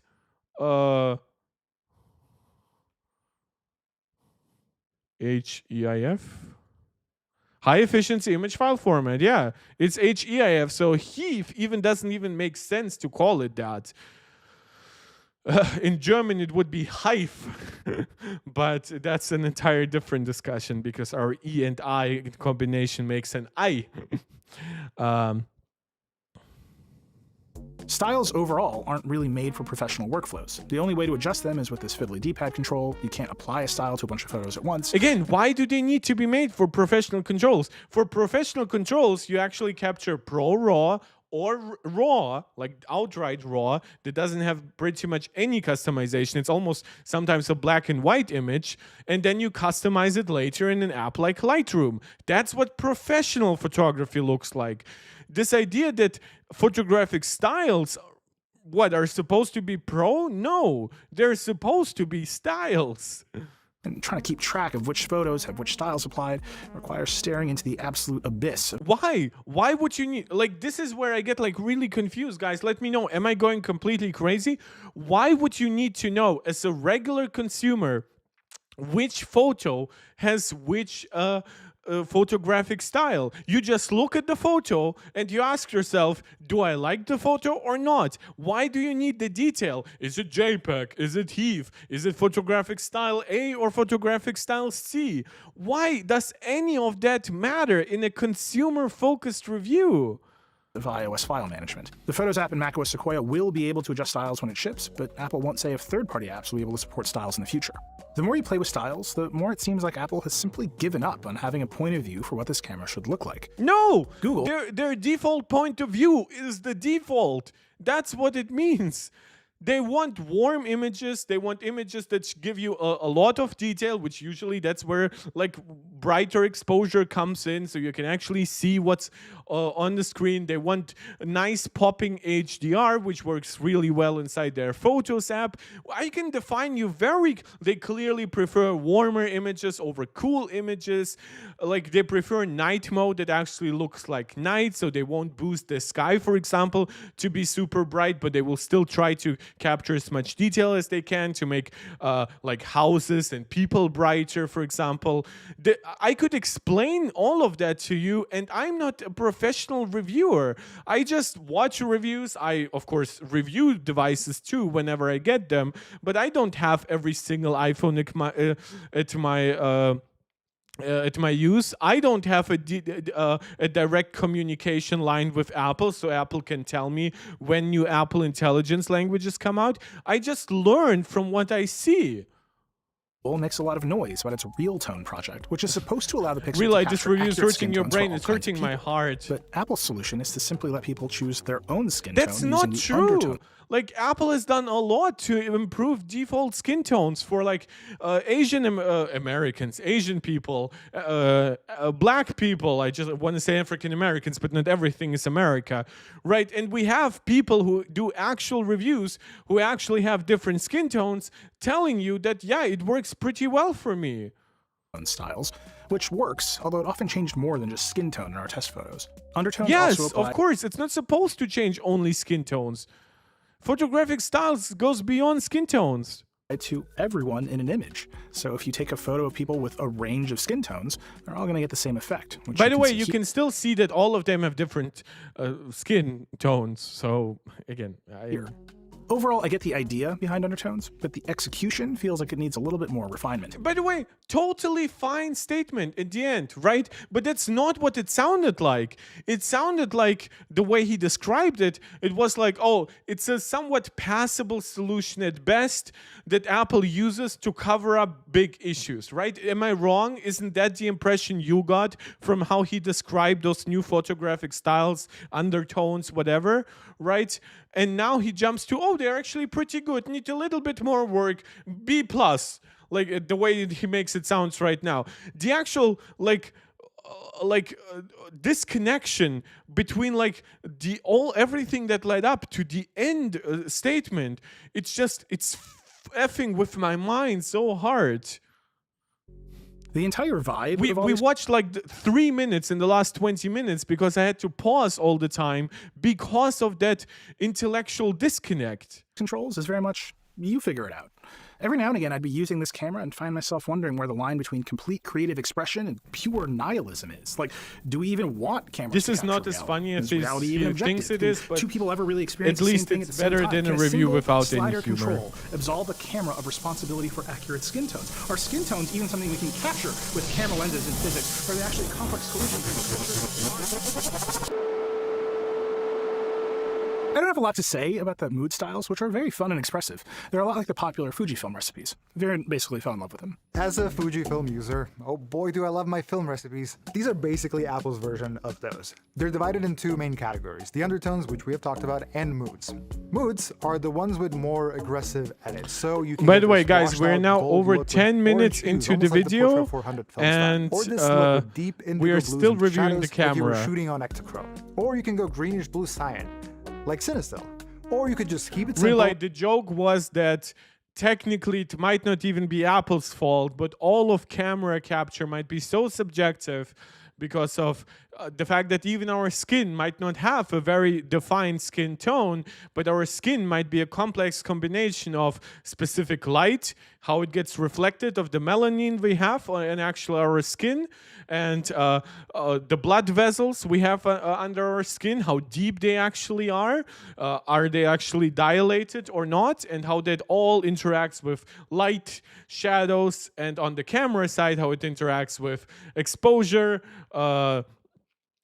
sensor size, whatever, and then of course computational photography. That was the joke.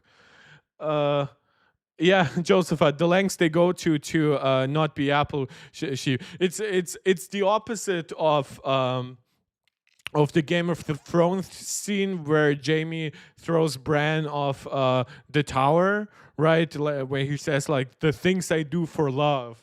And it's like here, it's like, oh, the things I don't do for Apple. It's like, it's so weird. Like, just do it for yourself. Be honest for yourself. And just add back some of those shadows that your iPhone is. By the way, this guy is actually great. I really like this reviewer, and he actually talks about the specific features in a way that really connects with me. He talks about like, oh, I like this because it lets me change some stuff, but maybe without changing the entire image, right? If that makes sense. That to me makes perfect sense. And it's very much in line with what Nilay has been trying to say, but he says it in a much more positive, and I would argue in a much more consumer connecting way, and that's why I like him. Really, can he just say good camera, go buy, and we can move on to the chipset? Brother, we are not moving to the chipset and battery. We will mention them at best. Wait until I lose my shit about that. This might actually be the only review I even watched today. We are already in 1.5 hours into it. I still wanted to review the Dave 2D review, and I wanted to watch the Petapixel review, and down the road I will have to watch, they're not yet out, the MKBHD review, the Mr. Who's the Boss review, the Super Staff camera comparison stuff. So, by the way, if you haven't yet subscribed, please subscribe so you know when I'm actually going live next time, so you don't miss me being live and reacting. I know my reactions are way better for you when you actually watch me live, if you comment, when you interact with me, when you egg me on, make me even angrier. And of course, do all the other YouTube jazz, liking, sharing, commenting, and please consider supporting directly through super chats, stickers, and by becoming a channel member right here on YouTube or supporter over on Patreon. Let's continue with this torture. Trying to lift. Apple says these are perceptually non-destructive edits, and I buy it. The edited photos look very clean. Even when by the way, I wanted to take one criticism back about this iPhone's camera. Well, Telosive Tech, I like Drew, don't get me wrong, but Telosive Tech's in-depth reviews don't really connect too much with me unless he says something super fun or crazy, which he does sometimes do. So if there is, as always, let me know what you would like to see me react to. Realizing, so daily lives for a week then, more likely lives every 2 days for the next 2 or 3 weeks, because I don't actually know when some of those other reviews and extra content comes. For example, MKBHD and Mr. Who's the Boss today just did unboxing and first impressions. That to me means absolutely nothing. I'm not wasting my time on that. Even if it gives me double the viewage, I don't care. And lifting their shadows as far as allows you, you're not really introducing any noise or fringing on the by the way, what I wanted to say, I originally criticized Apple for not giving us a larger sensor. I somewhat want to take that back. Not that I don't want a larger sensor that actually captures more light, but the larger you make a sensor, the slower the readout is, right? Because sensors are usually read all the pixels from bottom to top, similar how an image is generated on your TV. And the larger a sensor is, the slower that process, simply from a physical perspective. Now, of course, once everything goes completely digital, you can kind of offset that a little bit. But it seems like Apple legitimately is using the faster sensor here to actually capture a lot of extra data. That data might not be more light per image, but it might be more individual images in the compute pipeline. And given how impressive Apple's compute pipeline has gotten over the years, I honestly understand why they might prioritize a faster sensor versus a larger sensor. Also, larger sensors do have some issues with edge-to-edge sharpness. Usually they're most sharp in the center unless you have giant optics feeding them, which of course will not be possible on an iPhone. So while I would have wanted to see a larger sensor, and I still want to see one next year, I am kind of more forgiving of that now that I'm seeing the final results. Mac rumors have been saying the next iPhone will have the new bigger Sony sensor for 2 years now. Yeah, well, with the 15 Pro Max, most basically believed it would still be the 803, I believe. And then, but now with the 16 Pro Max, basically everyone was saying it would be the Sony XMX, whatever it's called. So many stupid letter combinations at this point to remember, 903 or something like that. So it would be slightly larger. It'd go from 1 by 1.28 to 1 by 1.14. So like a 15% larger sensor or something like that.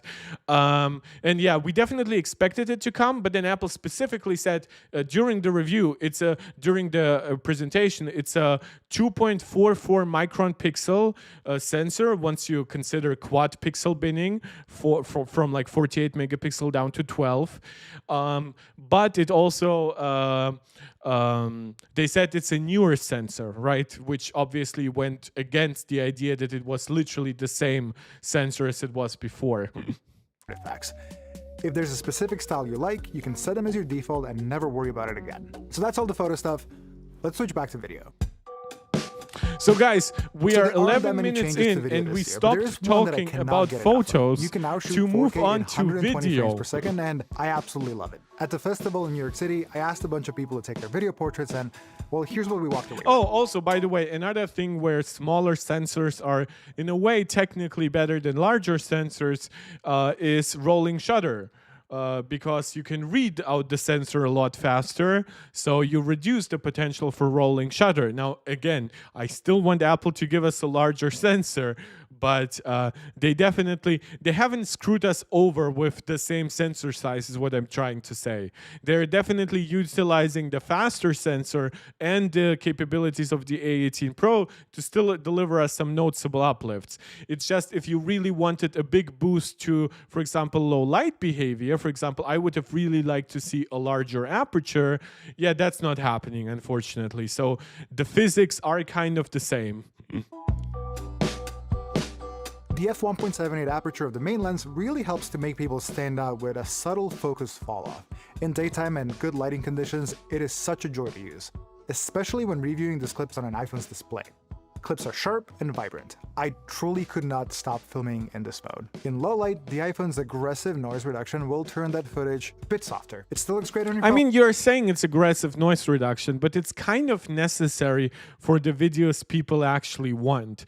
Like, I don't ever remember people saying, oh, my image is a little soft.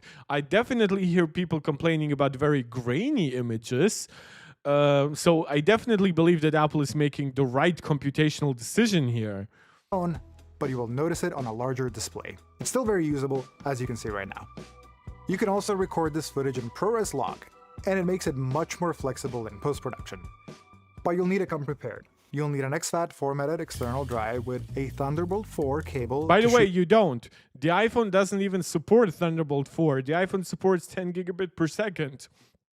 So you don't need a Thunderbolt 4 cable. You just have one because you're a fancy boy, which I fully support. I would probably buy myself a Thunderbolt 4 cable before I buy myself a 10 gigabit cable, because I would be like, oh, but my Macs and my iPads support Thunderbolt, so maybe I'll just give them the fast cable too, right? But if I just wanted to buy a cable for my iPhone, then I would get one that save like 3-4 times the money and get a 10 gigabit per second cable, because the iPhone does not even support Thunderbolt. That's kind of an important detail to, like, I understand not knowing that necessarily, but to even bring that up directly in the video, where clearly somebody had like editor oversight over this. Yikes. 4K 120 or even 4K 60 like last year. And this will absolutely eat up your storage. The slow motion 15-second clip is 5.5 gigabytes. But if you're willing to go through the trouble, which in some cases means building out this silly rig, it is absolutely worth it. I do love how much flexibility log files give you, and as a videographer, I'm willing to go the distance. The 4K 120 mode only works on the main 24mm lens and in the 2x mode. It doesn't work for the other two That's lenses. actually a disappointment to me, the idea that it only works in the 2x mode. I didn't know that, which this is, again, a very good detail, and I would argue the very first, like, actual, like, detail, like, knowledge thing that actually springs in my face is something that, oh, maybe I shouldn't get it then for 4K 120, because if this year it only works in the 2x mode, there's a decent chance that next year it might actually work on the entire, like, on the 1x mode. So yeah, so good for them to mention it. I hope it's actually true. Unlike the Thunderbolt cable tidbit, I hope it's true. Is the ultrawide and the 5x telephoto. I really wish it was available at least for the great 5x telelens. I honestly wish it was available for both of them. That's fine, you can keep that in. Aside from the crispy slow motion, you're looking at a phone that performs almost exactly like the iPhone 15 Pro. I have noticed a tendency for the cameras to lean towards warmer color temperatures this year, just like it's doing in photos as well. Otherwise, the ultrawide is still noisy and low light, and yeah, the camera reflections are still visible whenever there's a direct light source in front of you. Lastly, I would have liked to see a direct comparison to that. When Apple talks about a new anti-reflective coating, no anti-reflective coating on any camera will ever be perfect. You have, like, directors like J.J. Abrams who downright specialized in lens blurs, right? Which, again, I know it's not quite the same as a reflection, but don't eat up my hair for that. But, like, I would have loved a direct comparison to, let's say, the 15 Pro Max and the 14 Pro Max and the 13 Pro Max together. Like, the devices... the devices that people are actually likely to come from, and the devices that are actually somewhat relevant still in this marketplace. Devices that you can get at a good discount, but they are still good. Like, they all deliver good battery life, bright screens, solid performance, nice cameras at the very least. I know it because my mom uses my 13 Pro Max, and whenever I just pick it up, I still like it. So again, this lack of actual hard data here is disappointing. To the audio processing that is embedded into your video files. So let's take a listen. All right, so we're here at a Okay, so this is technically where we move beyond the raw camera stuff, and we go to something like where we move beyond raw camera stuff and also add audio. But again, it's still camera adjacent. It's still like a video mode thing. You should be hearing me again. Now let's switch it to studio mode, which should sound like I'm in a recording studio, even though there's all this activity around me. It should be able to get rid of all of these sounds. Okay, we have to stop it there because that really wasn't that good. But we ran that test again, which was a little bit better. Bring it back to me. We're going to keep walking down the alley here. We're going to switch it to studio mode, which even though there's all of this noise, should totally focus you in on my voice, like I'm talking into a podcast speak. Lastly, we're going to switch it to cinematic mode, which should bring in more of the audio that's going around here, all of these sights and sounds, although lifting my voice to make it seem like I'm in a movie. So that was a little bit better, but it's still nothing that impressive as the thing they showed at the keynote. I guess I could agree. I think that this is like a really bad scenario where usually for voice isolation, for things like that, like this idea that it would ever be like a movie where you have like dedicated boom mics, with very directional like setups, and of course you have like microphones even on the bodies of people. You have like even additional cameras and additional microphones all around you, so you can actually like isolate specific noises. You can find out like from which direction the noise actually came from. Then you can maybe choose the video from one camera but the audio from another microphone. You can of course splice the data together. You can manually adjust it. Of course, one iPhone being right in front of you where somebody screams right from the side where they might literally be in ways closer to the iPhone than Nila is, yes, it will have an impact. But like it will never be as good as like actual cinematic photos, like actual cinematic audio. But that being said, that's similar to how like portrait video, like what is it called, cinematic video or whatever, like where that comes in, where it's not supposed to look as good in video as like as I said, a 7, 8, 9 times larger sensor would be, that has very natural bokeh depth of field. It's supposed to mimic it as well as it can, given its camera, its sensor size, given its specific optics, given its ability to combine data from several sensors simultaneously, given its computational photography pipeline, given the speed of its processor, right? It's never going to be the same as a professional mirrorless camera, a big boom mic right above you. Like even for myself, I have pretty good microphones in my MacBook Pro. Guess what? I bought this Shure MV7 Plus setup with a real microphone arm because I know that it's going to be better just from a physics perspective. I can bring this closer to my mouth in a way I don't want to bring my Mac closer to my mouth. It's the nature of the beast. No. Real quick, I will have another in-depth video coming out in a few weeks to chat more about all things video and photo for the iPhone 16 Pro. That's nice. I'm looking forward to what this guy has to say. So that's the big overview of the camera on the iPhone 16. We are 14 minutes and 30 seconds in, and we are finally sort of finished with camera stuff. Pro. Now, if you've been paying attention to what's going on with smartphone cameras lately, you'll have noticed we haven't talked about AI at all. There's no video boost or face swapping, no drawing to add stuff with AI like on the Pixel or Galaxy phones, really none of it. Apple says it is going to add a feature called Cleanup with Apple Intelligence that will let you remove objects from photos like Google's Magic Eraser, but that's not shipping yet, and it also seems to be about as far as the company is willing to go. If you've been following The Verge, you know we've been asking what is a photo for quite some time.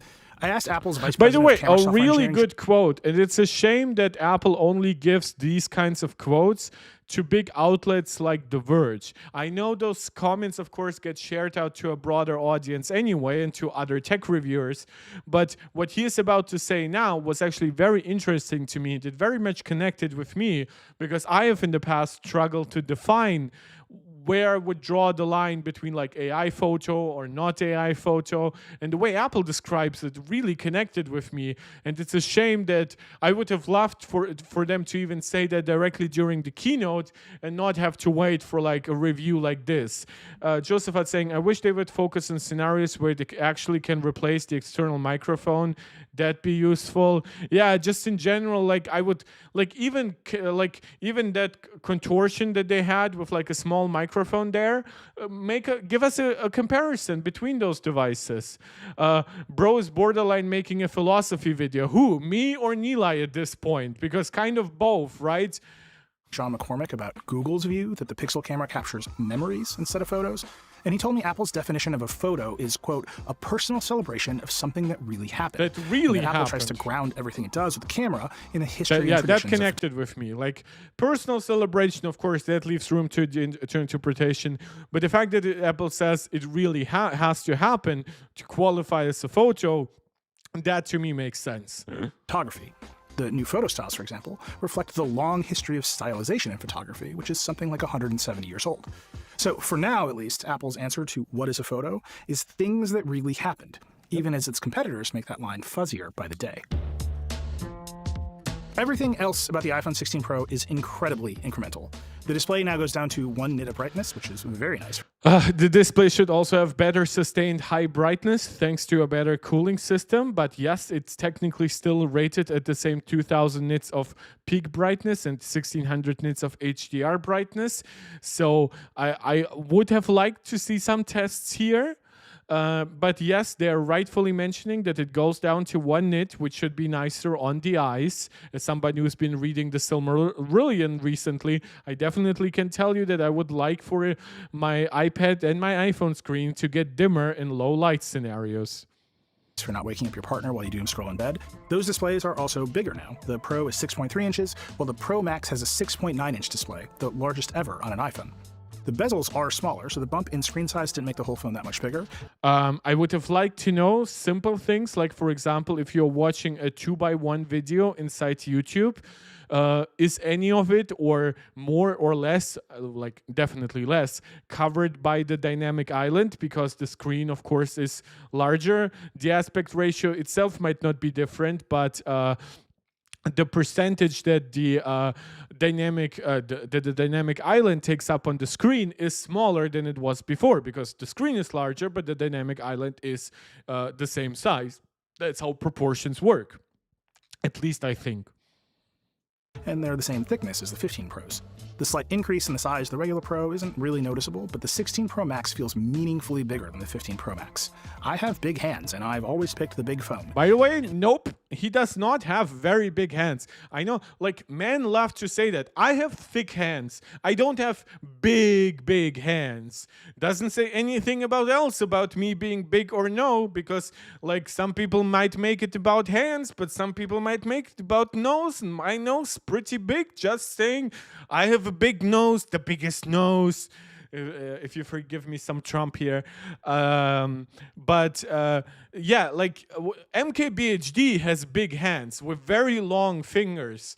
Like Nilay doesn't. Like, doesn't have to be an insult here, but like this idea that, oh, the Pro Max is now very big for him. Yeah, now you should maybe consider the regular Pro. And the 16 Pro Max is definitely as big as these things should get before they start to fold, or whatever happens next. Inside, you're looking at an A18 Pro chip, which Apple claims... By the way, Relay, you were asking for processor stuff for real benchmarks. We are getting to that. You'll be shocked at how crazy in detail it all is. Relay, no, the dynamic island sits in proportion not to the entire screen. It doesn't get pushed down. It sits in proportion to the curves on top. So I believe the actual pixel amount that in which the dynamic island would have to fit is always the same. Well, with the same pixel density. Yeah, I don't think so. I think it would actually like improve like the percentage of screen you have for like especially like a wider screen video. is faster by various percentages than the A17 Pro, but yeah, again, you literally brought up, by the way, stuff like 4K 120 FPS, and you brought up more advanced computational photography algorithms, and now you mentioned it's 2 times faster for data processing for video encoding. That's exactly, by the way, what Apple is getting at with that metric. All that stuff you talked about, it's not supposed to, well, it is kind of doing double the work by giving you from 4K 60 to 4K 120, but it's literally a metric that you have covered with like your 15 minutes of camera reviews. How are you mentioning that without understanding the composition here? Unless they change the position of it up to the top more. No, it's as close to the top as it was before. Like literally physically. But like the actual screen underneath is larger. As with all iPhones for the past few years, it would have been, by the way, I understand your confusion. It would have been way, way more simple if Apple changed. By the way, I'm turning into Bernie Sanders here with like my moving hands, talking about percentages, how 1% of iPhone processing has more power than 99% of smartphone processing on the middle class. I'm sorry. But really, it would have all been way easier if what happened was what we got, kind of knew what happened 2 years ago, that the 6.3-inch and 6.9-inch displays would stay the same width as 6.1 and 6.7-inch display devices, but they would just get taller, right? So the aspect ratio would change from about 19.5 by 9 to like 20 by 9, maybe 20.1 by 9 or something like that. Not quite the full 21.33 by 9 that we get from like super wide aspect ratios, but it would have done exactly what we've talked about, which would have really pushed away the dynamic island from any type of content, because now the screen would be so much wider than 2 by 1 that the dynamic island would just fit in basically the portion of the screen that isn't covered by a 2 by 1 video. Performance headroom is mostly about longevity at this point. My iPhone 15 Pro doesn't feel slow, and the 16 Pro doesn't feel faster. But again, there are games where you can actually check out unlimited frame rates, games that run close to 120 frames per second, games with different graphical settings, games that might overheat on a smartphone after half an hour, doesn't matter. All stuff that you can test. You can test directly the iPhone 16, the A16, the A17 Pro, the A18, the A18 Pro chip. You could have done all of that, and you chose not to. You just chose to say, oh, chips are about longevity. Apparently, nobody games on a smartphone. Even the things that you mentioned, for example, like photo and video editing to a degree, those things are greatly enhanced by the faster chip, having a little bit more bandwidth and things like that. The fact that you, like, I'll just, but Relay, you were asking for like benchmarks and things like that, chip analysis. Here you go. That's the chip analysis of the Verge. The new Maybe this will all Anand change when Apple Intelligence ships, but we'll just have to wait and see. Software-wise, my review units are running iOS 18.0, which mainly differs from iOS 17 in that there's RCS support in messages, which is a huge win. Okay, there's more to iOS 18. The home screen, lock screen, and control. By the way, RCS is like the feature nobody outside the US cares about. Like, I've tried talking to people here in Germany. Like, I have actually a lot of Android owning friends, believe it or not. And I was telling them, like, iOS 18 releases, RCS works, right? Would you consider switching to regular messages? And they were like, what? What the F is RCS, first and foremost? And more importantly, why the F would I switch from WhatsApp or Telegram, which have like these extensive lists of features that have been added over the years? Like, if they ever were to switch to the regular messenger, it would only be if it gets like as full featured as iMessage, with all the stuff and integration that you have. Like, this idea that people will now be more inclined to like be happy without WhatsApp, Telegram, or Signal, that's just ridiculous. And by the way, everybody who was like pushing the security factor of RCS, apparently RCS between iOS and Android, because it's using the open protocol, it's not using Google specific protocol, because of course Apple doesn't want Google specific protocol running in their messaging app. Like, that one isn't even encoded, so you don't get any benefits here. Like, yeah, you get like read like notifications, and you can get higher quality MMS basically. But in what world was it not worth prior to that, in the decade leading up to that, more than a decade, switching to WhatsApp, Telegram, Signal, or especially if everyone is on iPhone anyway, to iMessage? Really, I'm making you watch it along. Yeah, I'm dragging you. It's like I was out and then they pulled me back in. That's what we are doing today. Control center are all radically more customizable now. You can more or less theme the home screen any way you want, down to adjusting icon colors globally, and the lock screen now allows you to change the quick access buttons to third-party apps. The preview build of Halide I was testing supported this, so I switched it in for the system camera, which is nice. Once more camera apps support this, you'll end up with a lot of ways to open the camera from the lock screen now. You'll be able to set the action button, the camera control button, and the lock screen button to different camera apps if you want, and still have the ability to open the system camera by swiping to the right. It's pretty neat.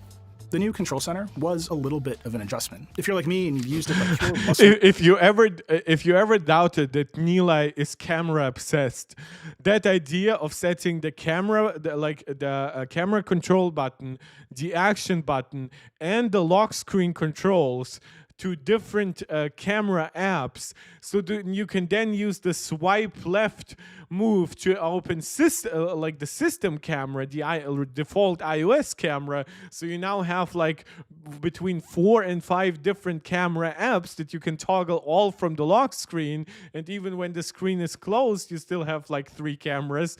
That's just hilarious. Yeah, we need to count how many times he says camera, but then we need to make it a drinking game, and I will die drinking along because I only have whiskey at home. I'm usually a limoncello drinker, but I only have I got it as a gift from visitors, a nice whiskey bottle, or no, it's a Scotch bottle. I'm sorry. So if I were to drink along and take shots, Scotch shots along to every time he says camera, I would be literally dead by the end. Memory for years, even the switch from squarish buttons to circles is a little disorienting. The whole thing is now organized into vertical sheets: favorites, media controls, home controls, and the various radio and network controls. But you can also delete move these all controls of and them. groups of controls around at will, resize them as you like, and generally create a little free-form command center of your go-to settings. True. This one is going to come down to how much time you want to spend creating the perfect arrangement. Again, I still don't know why we are actually talking about iOS 18 in the iPhone 16 Pro video, given that iOS 18 and especially the changes here he's mentioning here, they're coming to devices as old as the iPhone XS. Controls. I'm a huge nerd. I cannot wait to spend an hour or two getting it just right. Apple says the iPhone 16 Pro gets significantly better battery life than the 15 Pro. Oh, by the way, I believe you also asked for battery life tests alongside real performance tests, or was it Josephat? Let's see what he has to say about the battery. The company won't quote anything other than video playback time, which it says is 4 hours longer.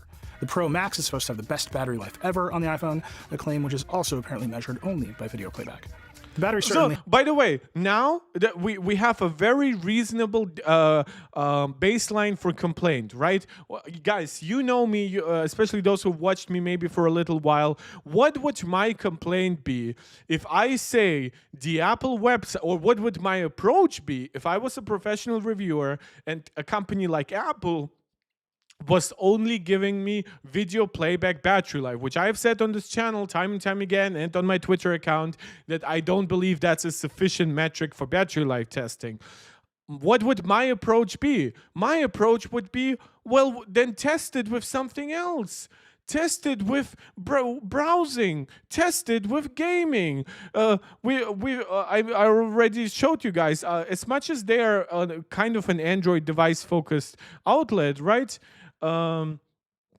Here, look at what GSM Arena provides in terms of battery life tests. They have phone calling, they have video playback, they have browsing, they have gaming, they have an active user score that aggregates all those scores and combines them also with standby metrics. So, by the way, if we just want to see just the Google Pixel, the Galaxy Z Fold, the Vivo Fold, let's add the iPhone 15 Pro Max. Boom, 16 hours. Let's add the S24 Ultra. Boom, below 14 hours. Very much like the one thing where it wins is the thing that scales exactly along with battery capacity, which is phone calls. However, I've also found that iPhones usually give me a higher phone call quality in general than other phones, so maybe that actually keeps the iPhone down a little lower than it could be. And now when we look at the regular Pixel 9 Pro, let's go with the XL, boom. No comparison here to who has the best battery life, especially once you actually look at real user statistics. Now, Apple does win thanks to their very efficient video decoders, the video playback time, but they also win by 10% in gaming. That not to forget that iPhone usually outperforms the S24 Ultra in gaming performance, and then they win by 30% in web browsing. So again, you can also argue maybe between which browser should I use? Is Samsung better in Chrome or in their default Samsung browser? Yeah, but with Apple, we know it's Safari. Saying, I wonder what this iPhone 15 Pro action button was assigned to. Well, you don't have to wonder with me, and I don't think you'll have to wonder with Nilay. Mine was set to the camera. Pretty sure Nilay's was as well. Though with how shortcuts work, he might have actually also set it to some third-party camera app, maybe not even the default one. So that's also a possibility. No way he actually opened the phone and counted the battery milliampere hours. Yeah. Let's continue. They held up for full days during my testing, which was very heavy on camera usage. But the real test is how well they... You see? So I was saying, well, how about some web browsing tests? How about some gaming tests? And you know what Nilay said? Nilay said, how about a camera battery life test? How about I tell you that my iPhone 16 Pro Max lasted me an entire day of testing the camera as a professional reviewer, jumping between different modes, photographic styles, between default 24 megapixels, Pro, RAW, testing out the camera control button. Yeah, because that's a totally realistic battery life test, of course. These batteries hold up over time. After about a year, my iPhone 15 Pro Max battery capacity has dropped to 93%. Mine is at 88, and it's still doing fine. In terms of, I can definitely feel that it has about 10% lower battery life. It still gets me easily throughout the day. If it's a work day, of course, if I scroll the entire day, like when I have 1 day in the week off, like one work day, so usually Friday. So of course there, if I devote my day to like only Twitter doom scrolling and then capturing images or whatever, or even like watching videos, yeah, of course it won't last me to the end of the day unless I bring brightness down too much. But why would I want to do that if I'm at home anyway? So yeah, like again, real world testing, like it really depends. And it now struggles to make it through a day. Yeah, that's actually really true. Nila is like, why is Apple giving me a phone with my camera? I could have gotten so much longer battery life if I didn't have a screen on it. It's something to keep an eye on. Apple did update the MagSafe charging system, which can now charge up to 25 watts using the new Qi 2 compatible. By the way, this has been confirmed by everyone, and of course, because it's official by Apple. We've also had like Chinese certifications that, in terms of wire charging supports, it supports 45 or 39 watts, however you want to see it. I haven't yet seen others talk about it. I believe Dave 2D said, or somebody else said that the charging, like the wire charging, hasn't changed, which did surprise me. But maybe he just got it wrong. Dave 2D has recently, unfortunately, gotten a lot of things wrong in his like day one reviews. So I don't want to like bind myself to his statements. But yeah, it's going to be interesting to see like just how much wattage it can get per cable. MagSafe puck and a 30-watt charger. I charged my review unit for a while at full speed, and it didn't even get warm, which I think is impressive. Price-wise, things are the same as last year. Impressive. The iPhone 16 Pro starts at $999, while the larger Pro Max starts at $1199. You can get them in desert, natural, white, and black titanium, which all look fine. I'm a little jealous that the regular iPhones get fun colors this year, but I stick these things in cases anyway, so maybe it doesn't matter. Speaking of the regular iPhone 16, we've gotten a lot of questions about whether spending the extra money on the Pro is worth it this year. By the way, guys, to all those who are still watching, I don't know, honestly. We've been streaming for way longer than I thought for this individual video. I thought by the time we're 2 hours in, I thought we would be now getting finished with the second video.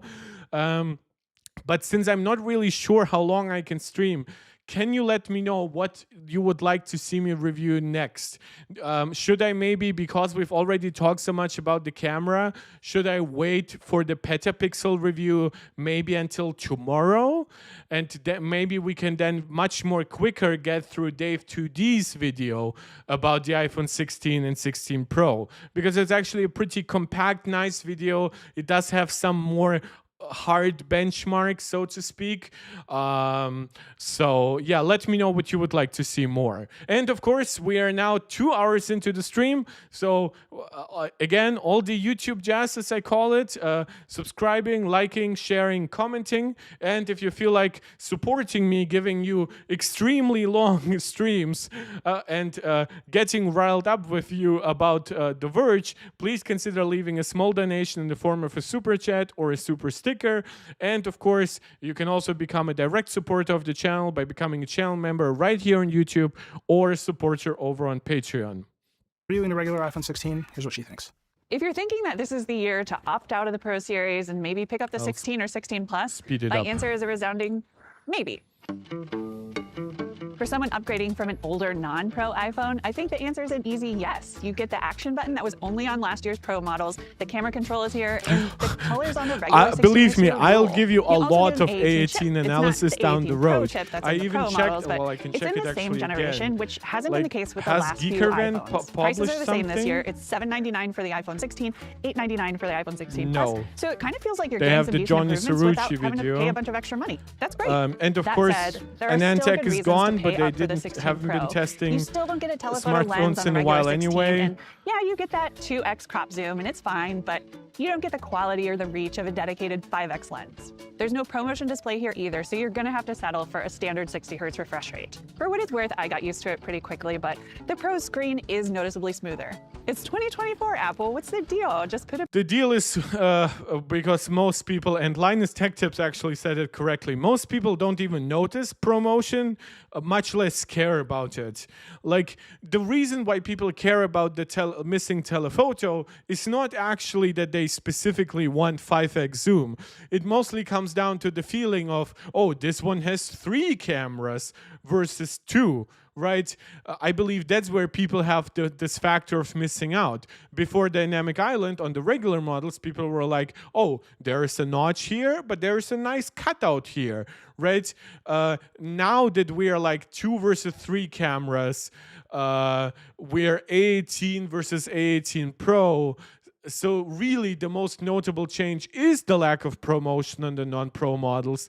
And given the fact that a lot of people don't care about 120 Hertz, I still think Apple should have given the regular models 90 Hertz. I know like LTPS panels, they don't really give you nice variable refresh rates, so maybe it could have just been nicely jumping between 90, 60, and 48 Hertz. That is definitely possible with a decent LTPS panel. And then with LTPO, they could have given you basically like Hertz by Hertz variable refresh rates. They could have given you always on display because it goes down to 10 or even 1 Hertz. But yeah, definitely, if you were ever thinking of getting the base model and still benefiting from things like always on display, variable refresh rate, higher refresh rate, that is all happening next year when Apple adopts LTPO across the entire premium iPhone lineup. So that will not include obviously the iPhone SE, but it will include the regular iPhone 17, 17 Air, what we're currently calling, and then the Pro models. ProMotion screen in these phones. But even if you don't love the camera control and Apple Intelligence somehow never ships, I still think it's a good year to upgrade. If you're used to a fast refresh rate screen and a 5x telephoto lens, then I think those are going to be hard compromises to make in the 16. And again, this is where real benchmarks could have actually come into play, where you could have actually said, well, it's not just the A18 Pro, right, which does have one more GPU core, does have a little bit more CPU cache. Now the question is it actually that much better cooled that it can sustain its performance a lot better? Is the screen, even though they're both rated at 2000 nits of peak brightness, is the better cooling resulting in a much more higher sustained peak brightness? Right? All those things you could have actually found out with good tests, but you didn't. If you don't mind crop zoom and a slower screen, then what you get here is pretty good. Plus you've got that new action button to play with and some really fun colors to choose from. Not a bad deal at all. Okay. The regular iPhone 16 does seem great, but for me, I have to have the best camera, and I have to have Look, the best. and this is where my mind gets absolutely blown because I'm actually glad I watched the full review, because the reason why I'm calling it baffling is not because it's ground up bad. Look at the final conclusion. So he needs the best cameras, he needs the best screens. What's his conclusion? Display. So the Pro is it. So that is the iPhone 16 Pro so far. It really does feel like Apple intended to ship these things with Apple Intelligence, but it's simply not here yet. And the complete feature set Apple's announced with things like image generation and ChatGPT integration won't be here until next year. And if you're in the EU or China, you might be waiting for quite a while longer than that. Well, now Apple has confirmed it's all coming sometime next year. Hell, it might take as long as waiting until iOS 19. I'm not promise you it's coming like super early in 2025, but at least we know it's coming in 2025.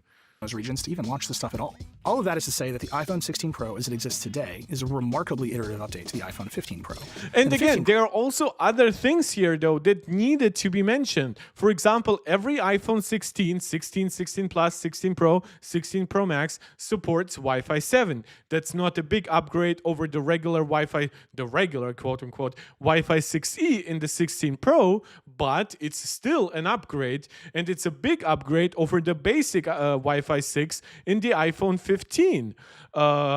5G, for example, has been found in tests to be like 20 to 25% faster on the 15 Pro, on the 16 Pro Max, because it uses the newer X75 modem. This also, of course, invites tests like, what does that mean for battery life? Is the modem just faster, or is it maybe at the same kinds of speeds, which usually speeds are not in the gigabit range anyway? Let's say at around 400 megabits per second, might it be 10, 15, 20% more energy efficient, right? All those tests, you don't need to have like hard data on like how much wattage the modem uses at 300 mbits per second on T-Mobile versus Verizon. I fully understand it's not a reasonable request, but it could have gone into just a comprehensive battery life test. Maybe one test run on Wi-Fi, on web browsing, one test run on 5G, and then of course compared to last year's devices at the same kind of brightness. Pro will even be able to run Apple Intelligence when it arrives, so there's almost no reason to upgrade from last year's model. And I'm not at all convinced that it's worth upgrading to 16 Pro from older Pro models just yet either. The camera control is nice, but not game-changing, and once you're excited about dialing in the new photographic styles and that tone control, you might find the default settings to be a step backwards in photo processing. It's not, definitely not over the 14 Pro and the 13 Pro. Unless Apple, like I know he said, oh, it's technically like even brighter and warmer than the 15 Pro, but only by a little. And coming from the 13 Pro, my 15 Pro was definitely superior in every way anyway, including in shadow processing. And of course, you still have stuff like ProRAW and even basic photographic styles, which are now more advanced. So this idea that there is a downgrade on the 16 Pro versus 14 Pro, for example, which was the first 48 megapixel Apple camera, really struggled to get some good HDR data sometimes, actually was pretty aggressive in showing you all the shadows. Yeah, I don't get it at all. If you can't tell, I'm personally thrilled by the tone control, so this is an easy choice for me, but it feels like it's worth waiting a tick for everyone else. That's not to say that the iPhone 16 Pro is a bad phone. By the way, yeah, you see the conclusion? The tone mapping is actually so good, he would consider upgrading from not just from the 14 or 13 Pro, but even from the 15 Pro, and the actual device is great to him. Bro, why was most of the review then so negative? Great phone with some fascinating ideas about smartphone photography embedded in it. But like I said at the beginning, it's also clearly unfinished, and I think it's worth waiting to see if Apple Intelligence can complete some of these thoughts before spending the money on an upgrade. I think I've said enough. Download. So I will be probably watching the Petapixel video tomorrow. So let's see what Dave 2D has to say about these devices. As to whether or not I should even review these phones, because these phones are incomplete. Out of the gate, the iPhone 6. This is also why I chose one of his reviews. Usually, again, I say I do prefer the likes of MKBHD or Mr. Who's the Boss here, but he did also go into the incomplete narrative because he's focused on Apple Intelligence, which does contrast with his usual take that he doesn't really care about AI stuff too much. So I'm honestly confused by the cognitive dissonance here. 16 devices are missing what many would argue to be the most important feature, Apple Intelligence. It's even the thing that Apple says these phones were built for. A new generation of iPhone, built from the ground up to deliver Apple Intelligence and its breakthrough capabilities. You can't properly test out the full Apple Intelligence experience, so it feels strange to review it, but these phones are going to be available in stores in a couple days. I thought I would do a review based on what you do get. Just keep in mind that a lot of the features of what these phones are supposed to do come in the future.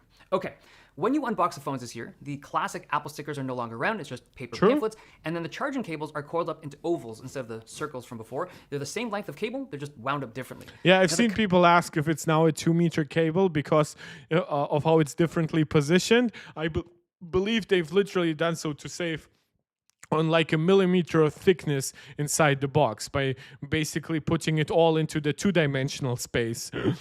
Colors on the regular non-pro models are very vibrant this year. They're They just amazing. pop. And The if you think about last ultramarine year when is they so first came up with good. that way to deposit colors into glass and just do that subtle pastel stuff, they just took it to 11, and you get these very colorful phones this year. And I was a little bit disappointed that I got the ultramarine blue instead of the teal for the review unit. Like, not that it matters, I have to send these things back anyways, but I just wanted the teal. I was hoping I would get it. They didn't send it to me. The Pro devices, no colorful options this year. The closest to a color is this thing, the Desert Titanium. It's a nice color. Which, by the way, I just want to say, with these devices being ever so slightly larger, am I the only one who thinks that the camera doesn't actually look absurdly big anymore? Like, it looks reasonable. Like, I could see it getting another, like this, like 10-15% larger. Tipo Master, your heart says ultramarine, but my mind says teal. Yeah, like, to me, I know it's not even Barbie pink, but like, I personally, like, I would love to gift, like, for example, my nieces this pink, but they do still have their iPhone 12s and 13s to use. I myself would definitely be ultramarine. But then there's also just the darker black on the Titanium Pro models. So definitely the Pros are still calling to me in other ways than just them being the more powerful Pros. This year, the closest to a color is this thing, the Desert Titanium. It's a nice color. I mean, I guess you can technically make the point that silver and natural titanium and black are not colors but contrasts. But yeah, at that point, I guess it all becomes somewhat subjective. I get it. This is a very in color too right now in terms of like fashionable colors. Is it? I don't know. It's a strange. By the way, guys, let me know. Is gold in fashion again? Did I miss that? Like, I guess I'm Eastern European. I kind of should know when gold goes in fashion, but as somebody who has never cared much about gold accessories, I guess I kind of missed out on gold being back. To me that the Pro devices didn't get any kind of vibrant colors this year. They usually do. So these yeah, are well, phones. the problem is I'm looking at my titanium blue iPhone 15 Pro Max.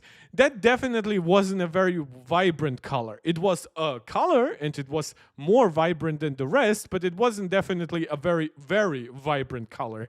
Phones this year, we have the iPhone 16, the 16 Plus, the 16 Pro, and then the 16 Pro Max. And all four of them have the action button this year. Only the Pro models had them last year, but now they're on the top left, and all of them have it. So I wonder if leaving out the camera control button on the non-pros by basically saying, oh, the pros are the ones who most need it, they have like the most versatile camera system and whatsoever. I wonder if that would have resulted in Apple maybe not underperforming in terms of Pro sales. Again, we are super early into the gen. It's very hard to say how well which model will actually sell.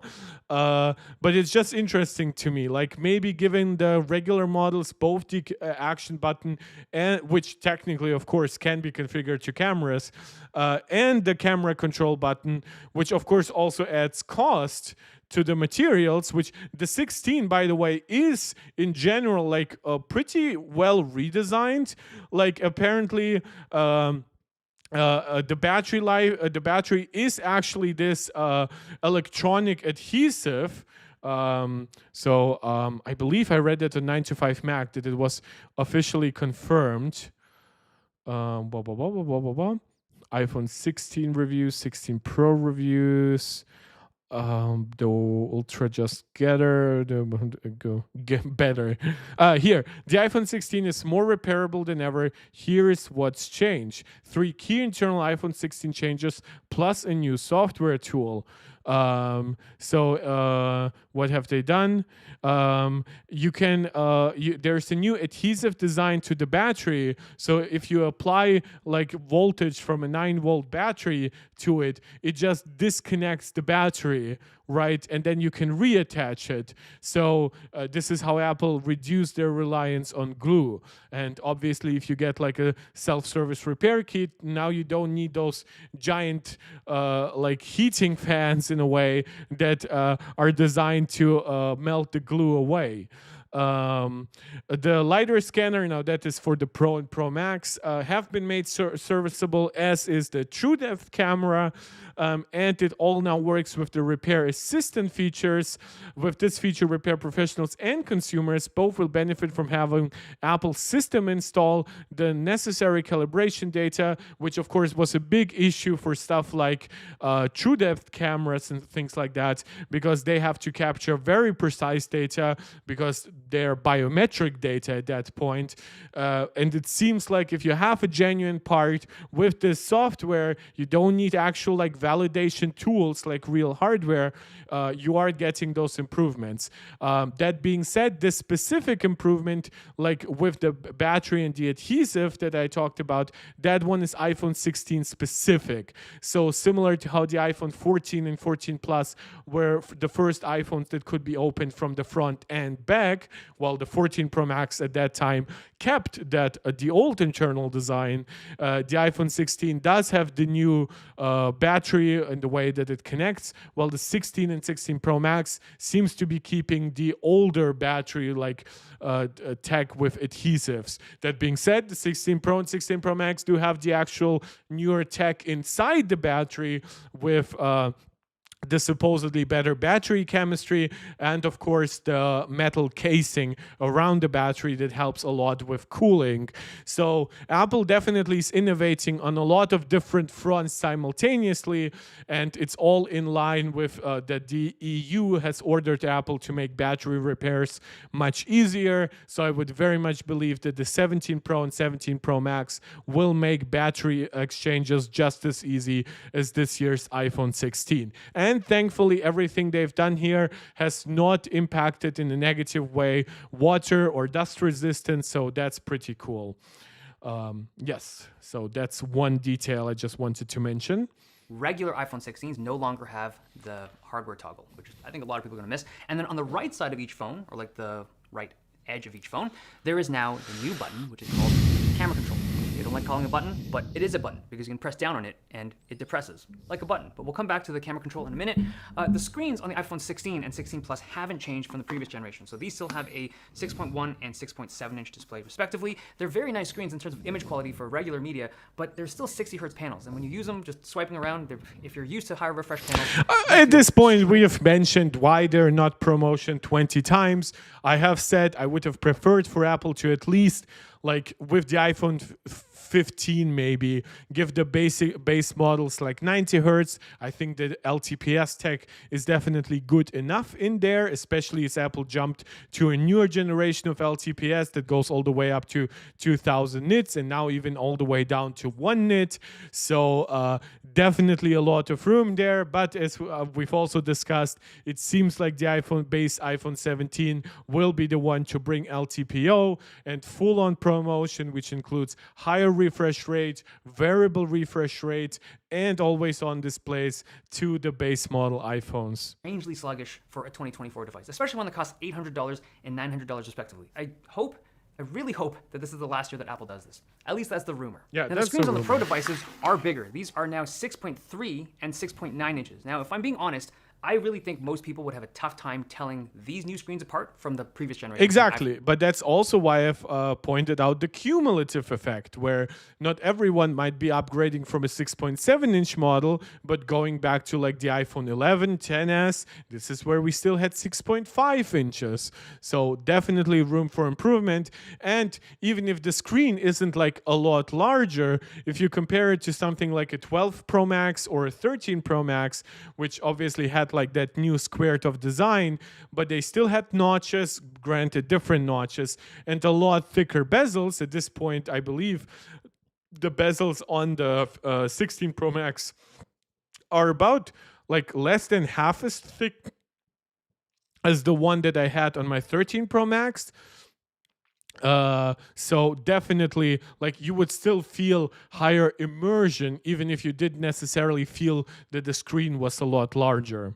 iPhone 15 Pro devices. The only real way to tell is by looking at the bezel. So this is a 15 Pro Max, and the older device has a noticeably thicker bezel, but again, you just really have to be looking for it. Now, one thing I did notice about the 16 Pro Max, and also the 16 Pro, but it's more prominent on the Pro Max. I remember last year talking about how in certain games, the inner parts of my palm would touch the screen, like the edges of the screen. Yeah, palm rejection is definitely getting a lot more complicated I think now. the bezel's just like so thin. This is, by the way, why a lot of people, people have asked if Apple can make the bezels this thin on the iPhone. Can they not make them this thin plus dynamic island thick, right, on the iPad, right? So that still would be thinner than the current bezels. But because people draw on iPads, because people carry them around even with like a full hand, except for the iPhone, you just hold it basically in the palm. The palm rejection problem, or hand rejection, or finger rejection from another finger at this point, with just how thin the bezels are, all of that would get much more complicated on the iPad. We never kind of expected it to be a real problem with the iPhone, because even if you make the bezel just a bit thicker than it is here, you kind of never would expect your palm to indent too much into the actual screen.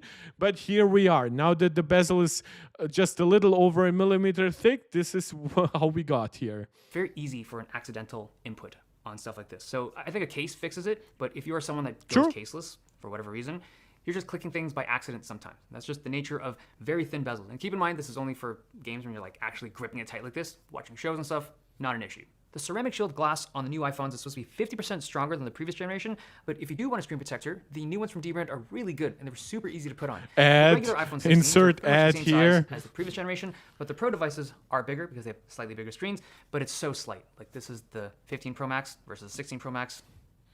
Well, apparently his hands are bigger than Nilai's, because Nilai did notice the change in size. Feel the difference, both visually and in your hand.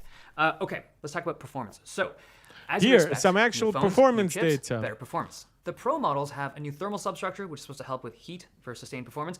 I didn't really notice a big improvement when I was testing for it with my regular Genshin. Okay, I do have something to say about here, which is the problem with this test, it's a limited frame rate test. I don't even know if maybe the graphics slightly adjust by themselves. By the way, very nice improvement from the 14 Pro Max to the 15 Pro Max. So Apple has been improving efficiency and cooling over the years. And we know, for example, that the 14 series even specifically called out cooling versus the 13 series. So the regular 13 series probably, like even the 13 Pro would probably be like this. But when you look at the 15 Pro Max, the fact that it drops here, which would be like 30, 35, 40, 45, 50, 55. So it drops to 55 FPS, which of course with variable refresh rate is absolutely not an issue. But now this one, for one, it drops later. Now granted, it's a minute later or so, but it's still later. And it drops less, and it drops even in this more gradual way. I would argue this is a big improvement level. And then I still have to ask, are there actually other changes? Because an ultra graphics mode might still have some dynamic resolution stuff to it or so. So maybe it could actually perform better on the 16 Pro Max while technically giving you higher resolution. I'm not actually completely in the know here. I know you can fix the resolution, so I assume that's what he did. But yeah, you really shouldn't be using tests that are basically as close to maxed out as possible. And even then, after 20 minutes, to still get over 90% of the performance that you would want is actually, it's basically 92, 3, 5%. That's really good. And especially since all those things will also depend a little bit on ambient temperature. So maybe if you're using it in a cooler environment, it will actually do better. And maybe if you bring down settings just a little bit, it will just stay entirely locked to 60. So those are small variants in testing that could be actually very interesting here. Impact test. iPhones, especially the Pro models, have typically been really good for thermal dissipation amongst. Which is, again, so this is why I love watching several reviews, because you hear what he says is that the last iPhone was very good at thermal dissipation. That's not what Geekervan tells us. Geekervan tells us that it has literally the worst heat dissipation of any modern smartphone. They rated it like 4 watts. The rest is like 6, 7 watts, which is, of course, a big, big difference. So while you could argue, well, maybe in terms of heat dissipation, he does account for the better efficiency here. But again, Geeker1 did not also say that the chip was dramatically more efficient. So their actual analysis here now becomes very questionable, because why is somebody who is also using those devices actually saying this, but then they, in their supposedly very scientific impression, are like, oh yeah, it consumes more power than the Snapdragon 8 Gen 3, of course, except for actual games. Where it matches its performance somehow while using 20-25% less power, but then our artificial benchmarks show that it somehow consumes more power while delivering less performance. And now we are giving you a power dissipation rating in watts without actually telling you, are we using the real world gaming results? Are we using the artificial results that are completely bonkers and don't actually reflect reality in any way? So in this regard, while I have criticized Dave 2D in some videos, the fact that he actually does give us a very like consumer perspective on this and saying like, oh yeah, my iPhone didn't run too hot, it performed pretty well, I was quite happy, right? Versus Geekervan giving us some of those crazy numbers across performance, wattage, heat dissipation. This is where I sometimes say I do prefer more subjective takes if they are actually more representative of real world results than purely scientific results, if they then are used to combine data in weird ways and contradictory ways. Because as I've said, it's not that I doubt all the data that Geekervan gives you. I really doubt that how they combine some of that data and how they create narratives out of that data. All phones, but from all the testing I've done on these, they're all. By the way, Geekbench Multi, we have now seen tests where the iPhone, the A18 Pro gives you well over 8,800. The regular A18 gives you around 8,000. So for some reason he didn't include single core results. I'm not even sure why, but these results are mostly in line with what I also see from stuff like Geekervan from Geekbench.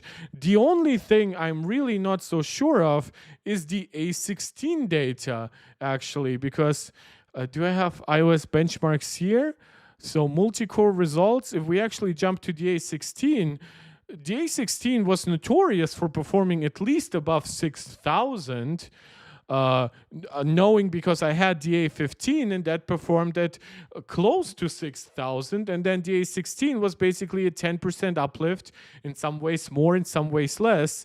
So maybe that's the latest Geekbench version. Maybe it boosted it and it was lower prior. But this is where his piece of data really for the A16 just didn't make much sense to me. The Snapdragon 8 Gen 3 data does make sense to me.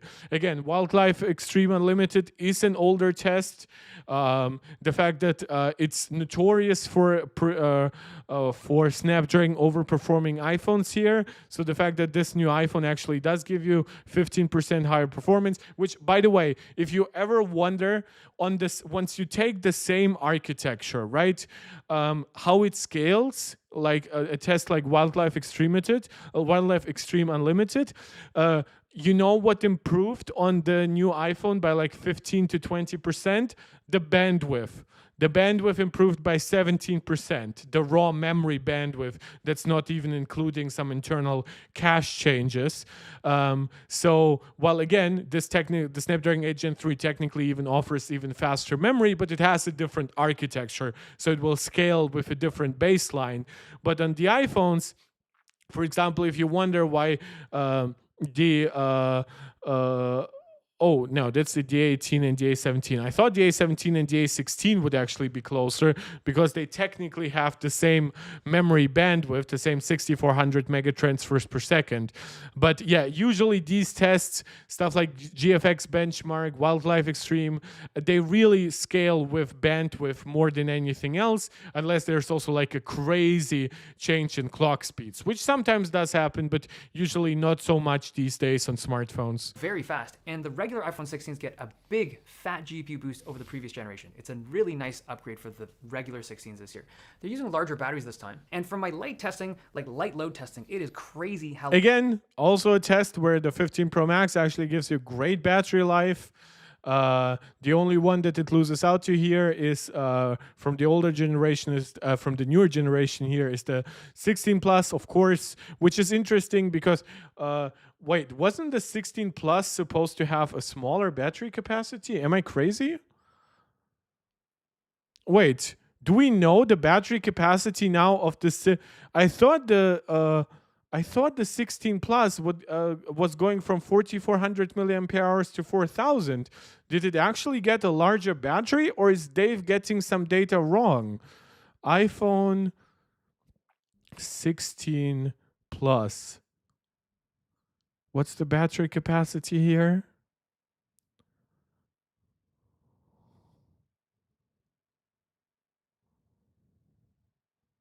Am I missing something here? Where's the battery capacity?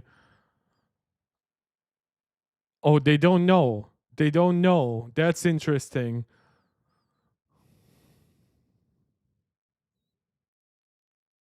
Yeah, Lion non-removable. They don't actually give you they don't actually give you an exact like a capacity. So I wonder where he got it from then. Is Dave just making some stuff up here?